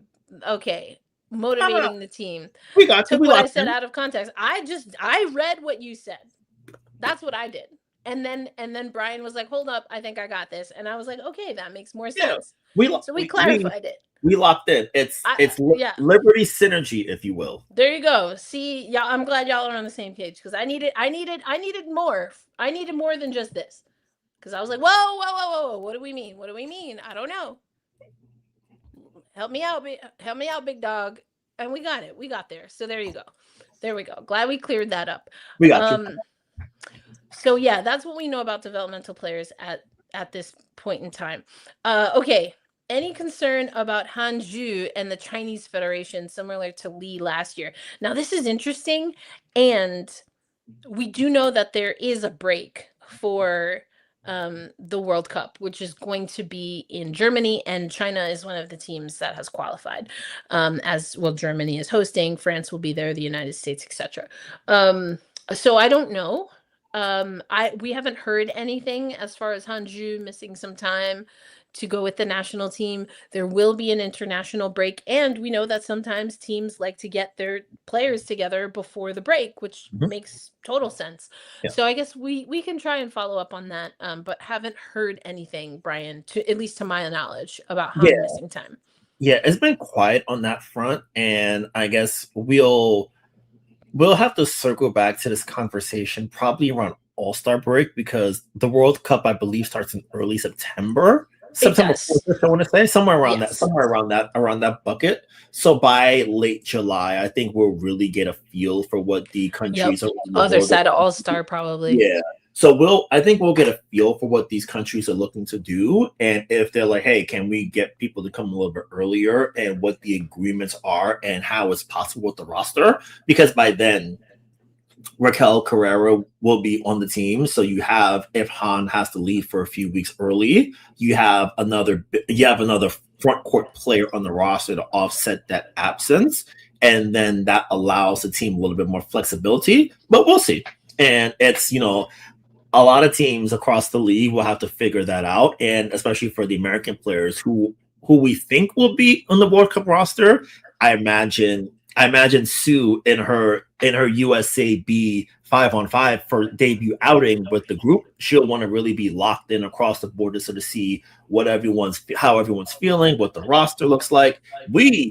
That's where we will keep you updated in the world famous women's basketball roundup. We will have you covered. That's it. We got you covered.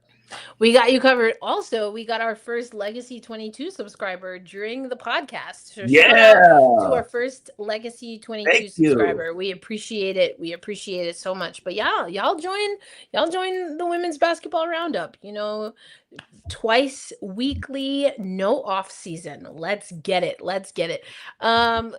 You might have the Rosetta Stone for feeling about DD Richards. Okay. I think Hanju wants to stay in New York this year. However, though, if Hanju wants to play for her country, then she has that right. Of course she does. Mhm. But I think the question was more if she will leave Yeah. the WNBA season to exercise that right, which has happened before. Han has done that before. Other players have done that in the past, including players who were born in the United States and then play for other federations. So we just have to see. That's what we were saying. We haven't heard anything explicitly about that. All right. Demand trade more than usage. Is this regarding to okay. I think Tammy's talking about the NFL process. I don't watch much of the football, so I am not I can't comp that as well as I could for the NHL. Erica, grab Tammy's second comment for me. Yeah. Okay, that one recall, I guess, sort of similar to Lee in the usage, because I think last year, Erica, I remember you guys were talking regarding Han. Okay, my bad. It was the Han comment, not the this one. I got it. I'm caught up now. Thank you. Okay, my bad. I think to sort of stay on Tammy's point a little bit. I feel like last year for Lee was so the beginning of the year for Seattle was so weird, and when Lee came over in the trade from the Sparks, I wonder if the assumption for her was, I'm going to have a really big role on this team. That's exactly it. And then they draft Dom, which of course you should draft Dom. And then she gets into camp. And then I'll never forget, after she made the trade request, she did media in Phoenix. She was like, I love my teammates. I love being in Seattle, but I want to play basketball. And right. And we did some work on Tempestagi talking about that maybe some of that had to do with national team concerns and wanting to see Lee Yuru play more significant minutes. It was an odd trade, I think, or getting Lee, considering you already had Ezzy there, you already had NECA there, and then like you said, you doffed. Why am I mixing up words today? You draft Dom. You draft Dom. And where does Lee Yuru fit in? Now they drafted the number 2 pick. They did outplay the number 2 pick off top. So if you couldn't get Dominique Malunga minutes off the bat, then a player like Lee Yuru, it seemed unlikely. So I see what you mean now. So I don't, and this is where I go back to what Damien said. I think that Han does want to stay in New York, and I don't think that becomes an issue. But like Damien said, of course, if she wants to play for Team China, and the New York Liberty has never stood in the way of that, and they've talked about that. They have a lot of players, including now Satsu, who have talked about prioritization in the past, and I don't see that being an issue. Okay, Z Diddy, I almost forgot because we were busting through a lot of topics. Thank you for reminding me. I told y'all that there was another thing. I have 4 things that we were going to talk about here in my chicken scratch here, but I do have some notes. And one of the reasons why I was like, I might need to be on this DeMarco train is because he held it down for Marine Johannes, a.k.a. Le Magician. I don't know where the wizard came from. I'm going to stick with Le Magician. And I do think Miles asked a good question. We do see that at times Johannes, her game is exposed defensively and offensively. And I think it was a fair question to ask. I think that the way that DeMarco answered it was to get to the question that I think Miles asked and to solidify how he sees his player and not necessarily absorbing the construction of the question, to which I do think lended itself to think that there were weaknesses that Johannes had that the New York Liberty need to be mindful of. I loved how he answered this question. And I don't know. I'm a card carrying member now, I think. But let's hear the clip. DeMarco. Come on, let's go. You know, I don't give my allegiance all willy-nilly. You know what I'm saying? Like, I don't do that. I'd be like, okay. Okay. And I think that's the right thing to do. Like, I do the same thing. Like, when you meet a young child, like infants, babies, or even just a child you don't know, or, you know, animals, you know, you have to respect who they are. Let them be who they are. I know that was weird because I literally just said infants and children and animals, not saying that they're the same, but my point is that they will clock you right away. And they don't care about your feelings. They might bite you. They might cry because they're picking up on your energy. Sometimes you got to let people sit in their energy, you know, and then observe, and then you make your determination on how to move forward. That's how I am. I like to take a little minute. Like, I think I understand, or I definitely don't understand this, but I'm gonna keep figuring it out. But DeMarco, he might have put out the right treat for me when he said this in response to people asking about Marine Johannes and maybe the weaknesses that come with the strengths in her game.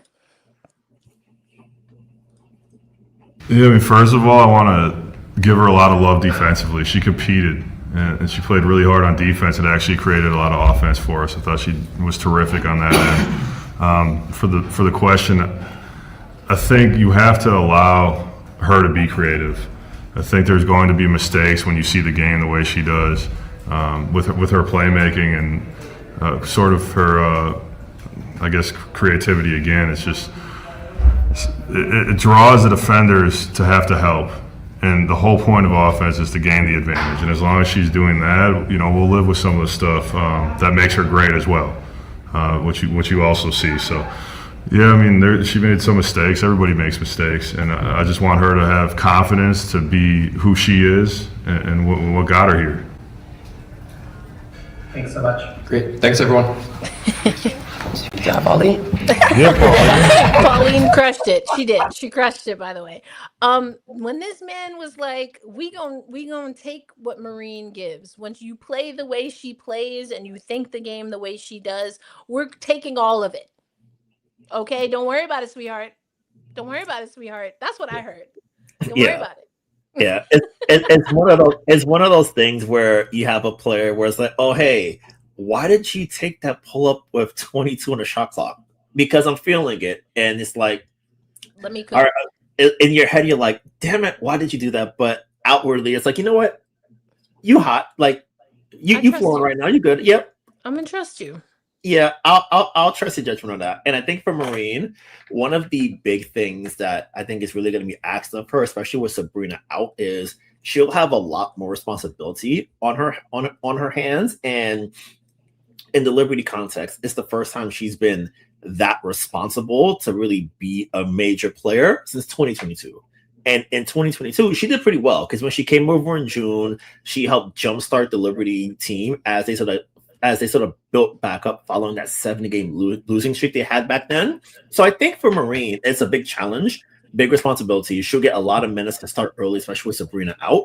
So I feel for her, it's a situation where the coaching staff really trusts her, and they're really going to put the challenge on her to be solid on defense, because they're going to see players, like they'll see guards, like they'll see teams that really try to like hunt her out and really try to like exploit that weakness. That was really, I think, truth of truths. I think that's why she couldn't get in the court last year against Phoenix, because, oh, hey, you are the mark on defense. We're going to exploit that over and over and over. And I imagine Sandy was like, you know what? I can't trust it. I'd rather play my 6 people, and Marine, you are not in that 6. So I think she'll have a lot to prove when it comes to that. And also, as Sabrina is on the road to recovery, she has a situation where Marine can really step up, get those 6 woman minutes, really make the most of this time. And I think she will. Yeah, I think so as well. Also, hey, thank you. Appreciate it. I will say this. Yes, I was skeptical of DeMarco? I'm sure it came off that way. What I have always said is that I am skeptical of having a first-year head coach and maintaining a championship window. Now, you can say that. I would have said that if Sonia Raman came. I don't care who the first-year head coach is. I think it is difficult, not impossible, but difficult. I know someone's going to mention an NBA team that I don't know nothing about in a minute, but I know that it is not impossible. Becky Hammond is proof positive, but it is difficult to keep and maintain a championship window when you change a system. Not impossible, but difficult. So was I skeptical of that? Yes, I don't know that you should necessarily need a brand new first time head coach when you are still in a championship window. I'm old school though. I like a little sandpaper. So I want to see the scuffs. I want to see the scars. You know what I'm saying? So yeah, I did have my reservations for sure. Not necessarily about DeMarco himself, because as I said, and I'll be 100%, I don't know enough about this man to know if I like his specific basketball philosophy. And I'm learning it now. I'm talking to him. We're in the scrums. He's explaining things. We're getting to see it. And yes, I heard him stand 10 toes down for MJ. And what I love the most about that, I'm going to forget exactly what he said, but he was like, listen, when you play the way Marine plays, that's exactly what we want. And when she's not doing those things, she's doing all of the other things that make her great.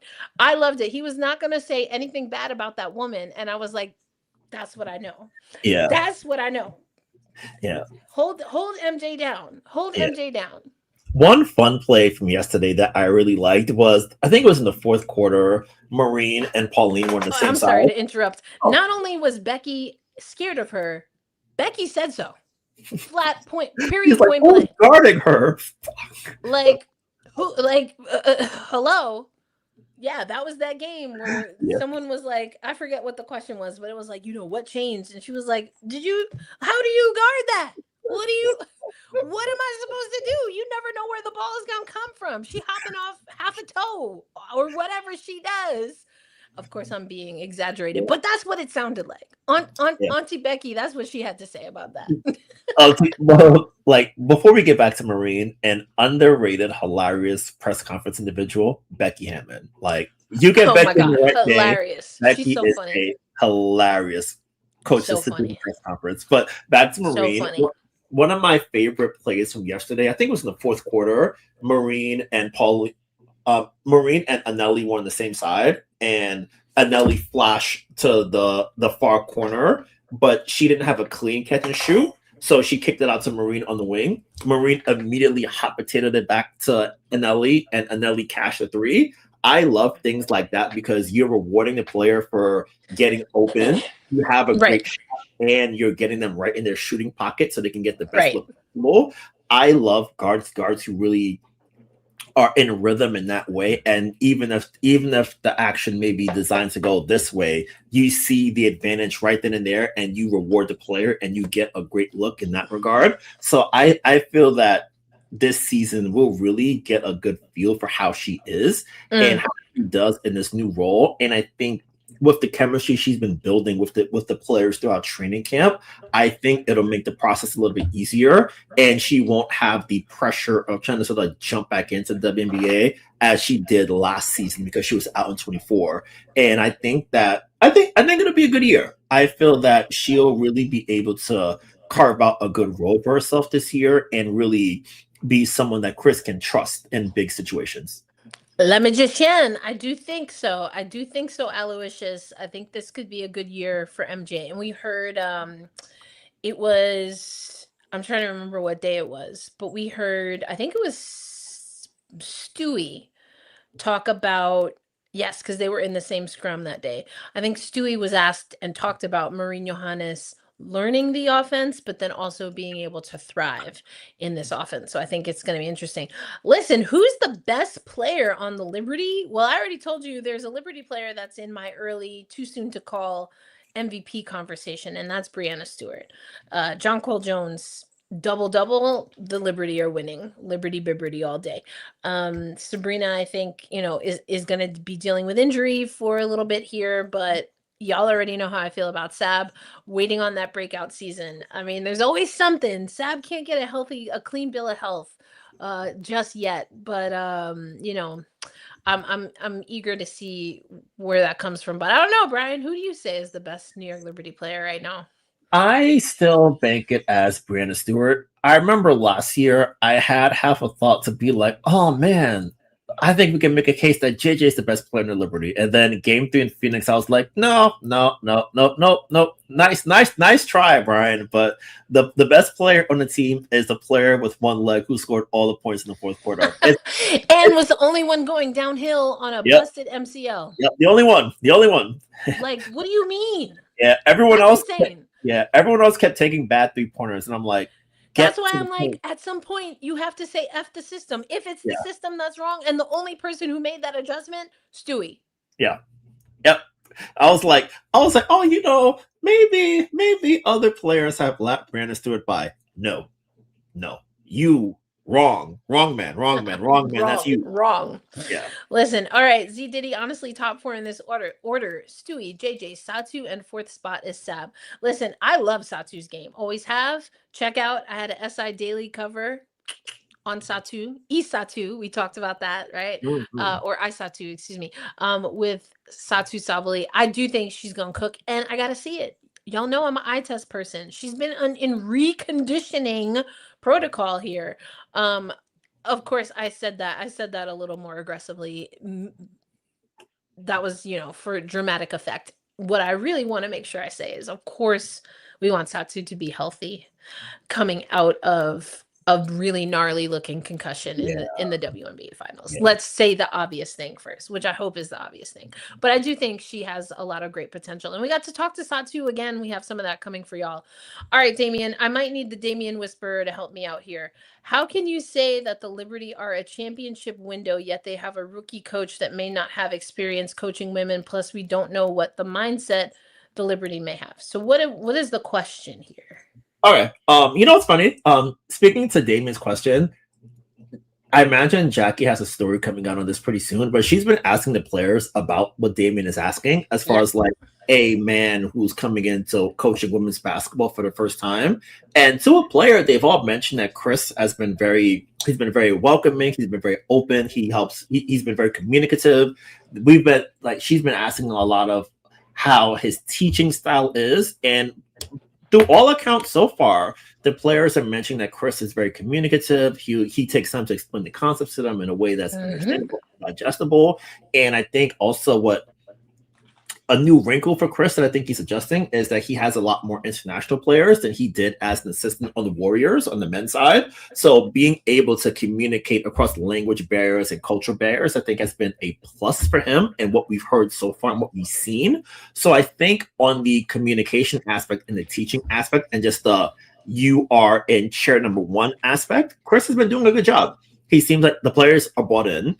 They're very engaged. They seem like they trust him and what he's communicating. So I think to Damien's question here, I feel that as he is being himself in the role, it's alleviating pressure that they may have had about being under a new guy after having a previous coach for 4 seasons straight and deep playoff runs that came within it.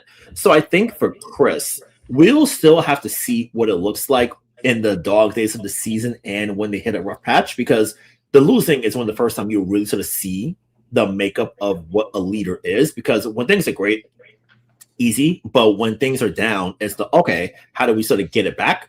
So I think to sort of tie to Damien's point and honestly, I'm glad you were able to decipher the point, because I really don't understand what the point is, but what I think you're asking me specifically, how can I say the Liberty are in a championship window? The Liberty signed Sabrina Ionescu, Jonquil Jones, Brianna Stewart to multi-year contracts. They have Satu Sabali. They have Maureen Johannes. They have Leonie Fiebig, Benigel Hamilton. By all accounts, this should be a team that is in its championship. Like I say this every episode. I don't know. Maybe just tell me what you want me to say, and then I'll tell you why I'm not going to say that.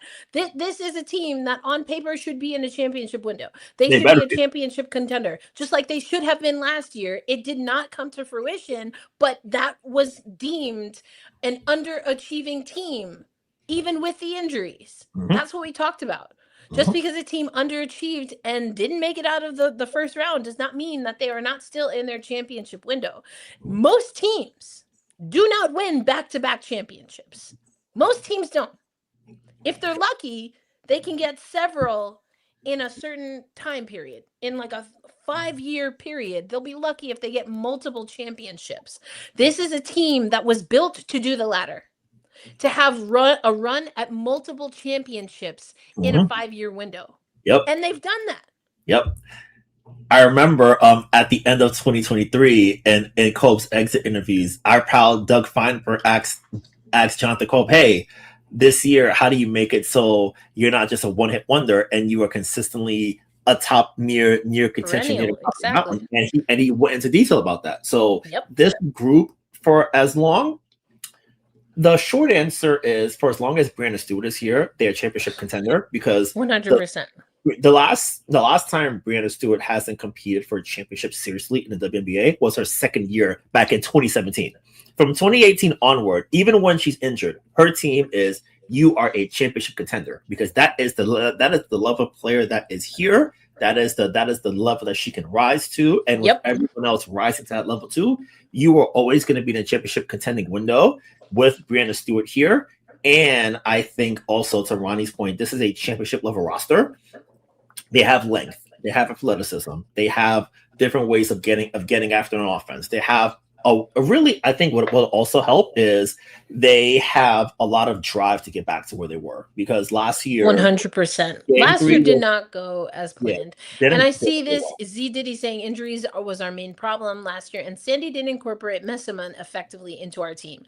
I don't agree with that last piece. I think Sandy did what she could to incorporate Messiman at the time that Messiman was added.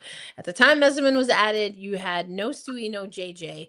I do think if we want to go back to this term reconditioning, that might have been applicable if we want to keep it a buck to Messiman. I think she was getting reacclimated to the WNBA level of conditioning that you need. She'd been out of the league for a while. Not to mention that with the injuries that they had, she was playing out of position for the first few weeks of coming to a new team and learning a new system. She had to learn it from outside of her position. In August, the playoffs start in the fall. Yep, in August, and one of her first matchups, a out for revenge Minnesota Lynx, who finished second in the Messiman sweepstakes at that. So it's look at all this coming together all at once, and then then we thought, oh hey, everyone's finally back. No. Everyone's not back yet. Someone else has got to go. And then by the time everyone got healthy, oh wait, we're winning in game 3. Oh no, Leo broke a rib. Oh my goodness, a mess. It was a mess. Damien multiple times has made this comment regarding international players. What's up with Kolb's obsession with international players? I have nothing against international players, but how about some homegrown talent? Would you rather have homegrown talent or international talent on the Liberty roster? And my answer is a question. ¿Por qué no los dos? ¿Por qué no los dos? ¿Por qué no los dos? Why do we have to choose between homegrown talent or international talent? The New York Liberty have a New Yorker on their squad. They have a homegrown first-round draft pick, and they have a former MVP, not born in the United States. They have someone who used to be on this team, Niara Sabali, who got a critical steal for the New York Liberty in Game 5, not born in the United States. Then they have mean Leonie Fibic knocking down 3-pointers like it's light work, not born in the United States. And what am I describing? What do all of these players have in common? They were on the championship roster and played a significant role on the championship roster. What? Yeah. I'm sorry, who was on the squad when Sue Bird won her first WNBA title? Lauren Jackson. Oh yeah, I forgot. Lauren Jackson. What What are we doing, fam? What are we doing? Of course we need, like, why do we have to, ¿por qué no los dos? Why do we have to choose? What's the problem? Asia Wilson, where's she from? The US of A. Chelsea Gray, where's she from? The US of A. Jackie Young. Like, there's plenty of US players that are crushing it. And there's international talent that helps them win. This is how I feel about it. You know how Megan Rapinoe has said, you cannot win a championship without the gays? You cannot win a championship without international talent. Fight me. But make sure you come correct, because I will throw down the Spanish that I know. I know how to curse people out and order food in Spanish. It's all you need. It's all you need. So I got the basics. I got the basics down. Everything else is just context clues. Thoughts on whether Messerman was a coach system fault or just chemistry mismatch? I think it was timing. It was timing. So yes, chemistry had a lot to do with it. I honestly, y'all know, I was like, she ain't coming. I was wrong, but maybe I shouldn't have been. Maybe I shouldn't have been wrong. Yeah. So I think it was a timing and chemistry thing, just not enough runway to get her integrated. It seemed like the play for her was in motion a lot earlier than it actually was able to transpire. And Messerman, I don't know if the expectation was for her, again, to play out of position and to be a go-to within her first few days because of the injuries. So, I think that's crazy. Z Diddy saying we have 4 of the top 15 to 20 players in the WNBA. There are 15 teams. Automatically, you are a championship contender. It is very smart to get international player. Minnesota and Liberty are great because of drafting and stashing international players. When you are winning, you will not have top picks. The Euro. This is a really smart business response. When you are winning, you will not have top picks. Euro players and free agents is a gold mine. Exactly. You can get talent at a younger age, and follow me on Threads. I don't agree with it, but as it's constructed right now, what 19-year-olds can play in the WNBA? Only international 19-year-olds. You cannot be 19 years old and from the good old US of A, America, 250. You cannot be from this country and play in the WNBA at 19 years old. You can't play at 20 years old. You can't play at 21. Them's the rules. Why? I don't know. Don't make no sense to me.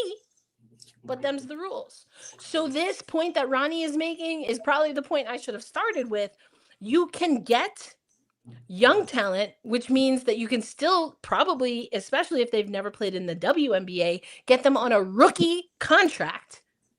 And you can get lean, mean, pro-ready style players that will fit and help you build around homegrown talent that is also likely going to cost a pretty US penny. Yeah. Oh wait, we don't have those anymore. I'm sorry. Oh man. Yeah. I think R.I.P. R.I.P.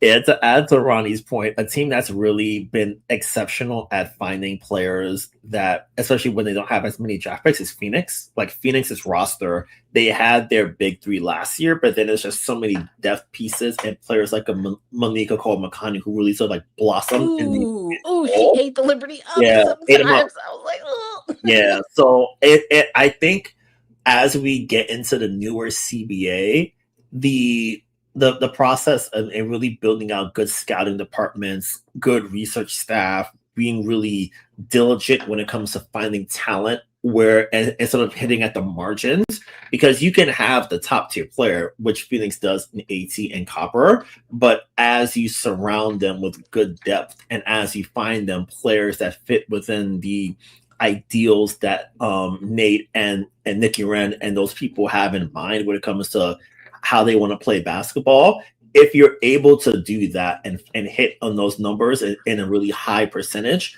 you extend your window a little bit longer, because deeper you go, like deep playoff runs are really taxing for players and teams. So you've really got to be able to refresh. Have depth, yeah.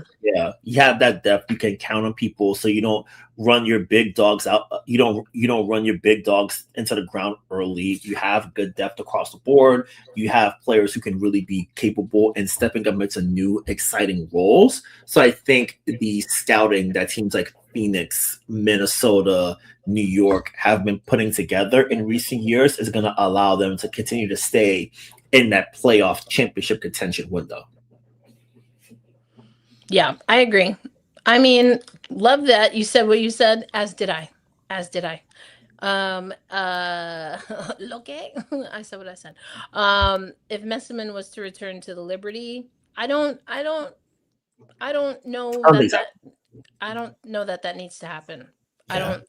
I don't think that's gonna happen. Wanda Weatherspoon, yes, digress. She's We saw her on get Prime. Yeah. On Prime now. On Prime. So there you go. You can watch and listen to Teaspoon on Prime these days. But yeah. Astier would be a top 5-10 pick in the last draft. I mean, I have to look at it again. Who so that was Beckers. Yeah, Beckers, Malonga, Citron and Iriafen. Who's 5 last year? I don't know what order Iriafen and Citron were. I just know that they were in last year's draft class. Was it Just Day for the Valkyries? JOCYT. Yeah, I believe she was. Oh, maybe. Maybe. I don't know. Yeah, I could see maybe. I will be honest. I'm not as familiar with Pauline's game, and I haven't gotten to see her in action quite yet. Yeah. For my eye test. So, like you said, the next practice that we get to later this week, I think is going to be really good. Leo is an 800 to 900K player if she was from the United States. See, this is why you have to subscribe to the Women's Basketball Newsletter, because if you like my epic rants that keep us on here for 2+ hours on a live stream, then you're gonna love a tighter, more succinct, and probably more I'm about to flip a table version on our mini pods. But I really, that's gonna have to be a mini rant, because I don't like that we have different rules. And I do think what Z Diddy is effectively talking about here is there's a different market. There's different value placed on international players. And we don't see that in other domestic leagues. If anything, the price goes up. Yeah, it's such a fascinating window, because I remember on the men's side, they've had the age limit where basically you have to be, for American-born players, you have to be either 1 year removed out of college, or I think it's at least 1 year removed from high school to enter the draft, and that's been in place since 2005. The rule changed over time in like the decade before, where players from high school could come into the league, and then we'd always get the horror stories. And then we'd always have the horror stories about, oh, this young wayward man has fallen and things like that. And I guess now for the WNBA, as more teams come in, I think more money comes in, I wonder if we'll get to a point where a young player is like, hey, I want to get to it now.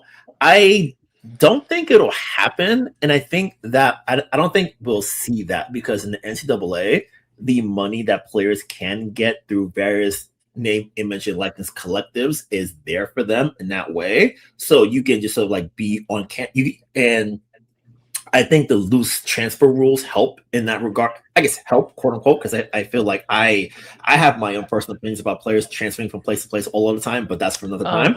But I think that having the money where you can get 900,000, 800,000, whatever, while you're in school, it gives you more time to be in college where you can sort of like grow your game a little bit more. And because I think for the WNBA, the W is so unique in that roster competition is so intense, incredibly intense. And we hit it in passing earlier. You can be a number one pick in this league, but if your game is not up to snuff, you will not be here. So if you get a chance to like make your change, really get to grow your game, and then when you're like, oh hey, I wanna take the jump to the pros, you have that really solid foundation intact.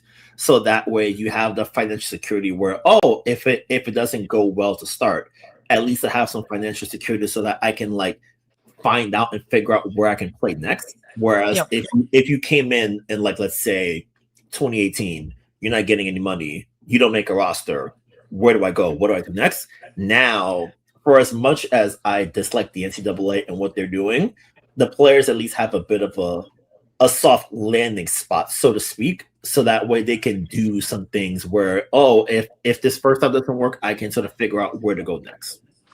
I hear you. And the NCAA is trash. The WNBA is finally a place where it's the first wave. It's step one of players starting to make real money. And it's still not enough, but it's exponentially larger than it's been ever. All of that. And by the NCAA, I mean there's no collective bargaining agreement. Sure, the players are making money now. Yeah. But no CBA, no one representing their interests comparative to the business interest. What happens when the NCAA flips it and reverses it? Who's to, like, you know, how long does the NIL, that we've already seen that they've changed some things and how people are able to operate in NIL for better or worse during this Wild West era. My point is, if we're okay with young men being able to forego college altogether, if not go at a later point in time when they're already millionaires, why is it that we're still superficially, artificially stopping women from doing the same? Why is that? And I already talked about it. Women peak at a different time. So I think a lot of people have utilized that. That's actually part of how I got some of that data point. Statistically speaking, over time, that's what we've seen. And I just told you, mostly because of the salaries, or I would say the salaries have a large impact on the average lifetime of a WNBA career. It's not the average is 3 to 7 years. That means the 42-year-olds, the 36-year-olds that people on the interwebs are hating on, they're the exception. They're the exception. So if you can make now this first level of real money in the WNBA, and you can do it at an age where then you can, statistically speaking, extend your playing time, why wouldn't you do that? Why wouldn't you can go to college at any point in time and you know what you'll have? Money in the bank. Why wouldn't you do that? You can go to college at any age. You cannot play basketball at an elite level and command a certain salary after a certain age, men or women's basketball. Yeah. I just don't, again, have to have my mini rant somewhere because I just don't understand why we're so connected to that. And yes, I know that you can make money in the NCAA, and a lot of that is what? Brand deals, endorsements, sponsorships. Yeah. You can if you're good enough to do that in the NCAA, in theory, you should be good enough when you're an actual pro. And you're not up under the teat of the NCAA. But what do I know? I don't know. I'm just a talking head. Damien, going back to Sabrina and her foot speed, still concerns because she'll be going up against other guards with better foot speed than her. So how can Ionescu take on that task? I think we've seen that she does what she needs to do. And also the guards on the other side have to guard her quick release. Yep. She's much stronger than people give her credit for. We talked about the whole neck thing. I mean, that was didn't help with her being able to move lateral movements on defense. But Sabrina can at least stay in front of someone. Yes. We see it with the Liberty more than I care to talk about, but we do see the guards get blown by, and Sabrina, of course, is a part of that. And she can also stick with someone. Now, will they score or not? Maybe, maybe not, but they're gonna feel it. They're gonna feel it. So we have to see. I think it's been an improvement, and with Sabrina, you take the shot even though the foot speed is not as fast as some other guards, because you know what? There are not many guards that are quicker than her that can score at her clip. So it kind of cancels out. Ronnie saying, Euro players love the W. MJ has said she has never played before a crowd like the ones at Barclays. Kathy has hinted about playing preseason games overseas. Yeah, we heard from MJ. We were in that scrum where MJ talked about that, and she was asked specifically about the I've talked to the WNBA and asked them about this before. I do think that they love coming over, and now that the money is real, because here's the gag, right? WNBA players, elite level WNBA players can command millions of dollars playing overseas. Not every player that is considered to us international can do the same, because the value is in what you do and the awards that you're able to, and the success that you're able to have in what is considered the best league in the world for women's basketball. And so international players have been left out of their own market in some way, as far as being able to make top tier bank, which is wild, because everything runs through the W. See, I got a lot of thoughts. None of this was on our rundown, so we're gonna have to wrap it up here. I think Benijah Arleo will guard the quicker and better offensive guard instead of Sab. Absolutely, and that's why having both of them on the team makes a difference. And it goes back to thinking about offense as from a defensive perspective and vice versa. They don't want to have to send numbers if they don't have to. Like you said, Brian, earlier, it comes down to being smarter with the switches and having people really be able to defend what they're supposed to defend. Mhm. So that's a signal for me, for players like MJ, for players like Sab, to have to step it up on the defensive side. Yep, hat on a hat. Make sure you lock in, communicate, make sure everything is on point, and you trust the process that you've been building, and then dance from there. That's it. Well, we are going to wrap up today's episode. We got through a lot. And in case you haven't seen on social media, and after a lot of our social media content, we are sharing our schedule. So we've got a schedule for y'all. We said we were going to keep with a schedule. The next show for Gotta Get Up, a podcast for New York Liberty fans, is set for May 11th. We also have a show coming up for Tempestagi Talk. So we've got some shows coming up. Thursday nights is when we do Tempestagi Talk, 6 p.m. That's Pacific time. So you have to adjust depending on where y'all are at. But we're going to try to keep you updated with what is coming down the pike. But if you forget, don't worry, because we've got you covered on the Women's Basketball Roundup. A reminder, we just launched our paid tiers. Brian is our curator of all things Women's Basketball Roundup. So make sure you check it out. Like I said, on this live stream, we had our first member of the Legacy 22 Club. Thank you for that. So make sure you go ahead and do it, where you can get some of our spicy hot takes that maybe don't make the podcast, because we're going to slim down the pods a little, because 2 hours is a lot. We love y'all. We love that y'all stick with us, and we want to make sure that we're keeping it. We'll end on this one from Damien. Will Rebecca Allen fit in? Length. Final thoughts, Brian. Yeah. Yep. Length, good spot up 3-point shooting, timely cutting. I think should be a great fit. I agree. And also someone who has really upped the ante when it comes to defense.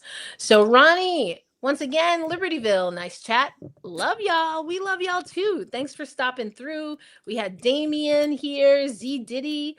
Listen, I thought it was wild. I got a message from Swung Over being like, I think I just saw you in Brooklyn. Yes, it was me. It was me. I was headed over to Brooklyn Crepe. Ended up doing a podcast from there, which was hilarious. But yeah, if y'all see us, come say hey. We love to meet y'all in person. Ronnie, Charisse came through. Al always coming through.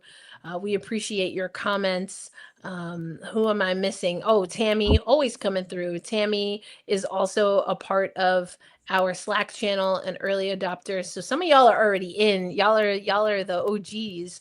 But we're gonna bring more people to the family. But we appreciate y'all coming through. Thank you so much. And again, make sure you stay tuned. Next Monday, we have our next episode of Gotta Get Up, a podcast for New York Liberty fans. Listen, I don't know. We got to see about the Ellie Wave. They changed a few things up, at least in preseason. I hope the Ellie Wave didn't get cut. I don't know. But we're still going to wave. We'll see y'all on the next episode. Peace out, everybody.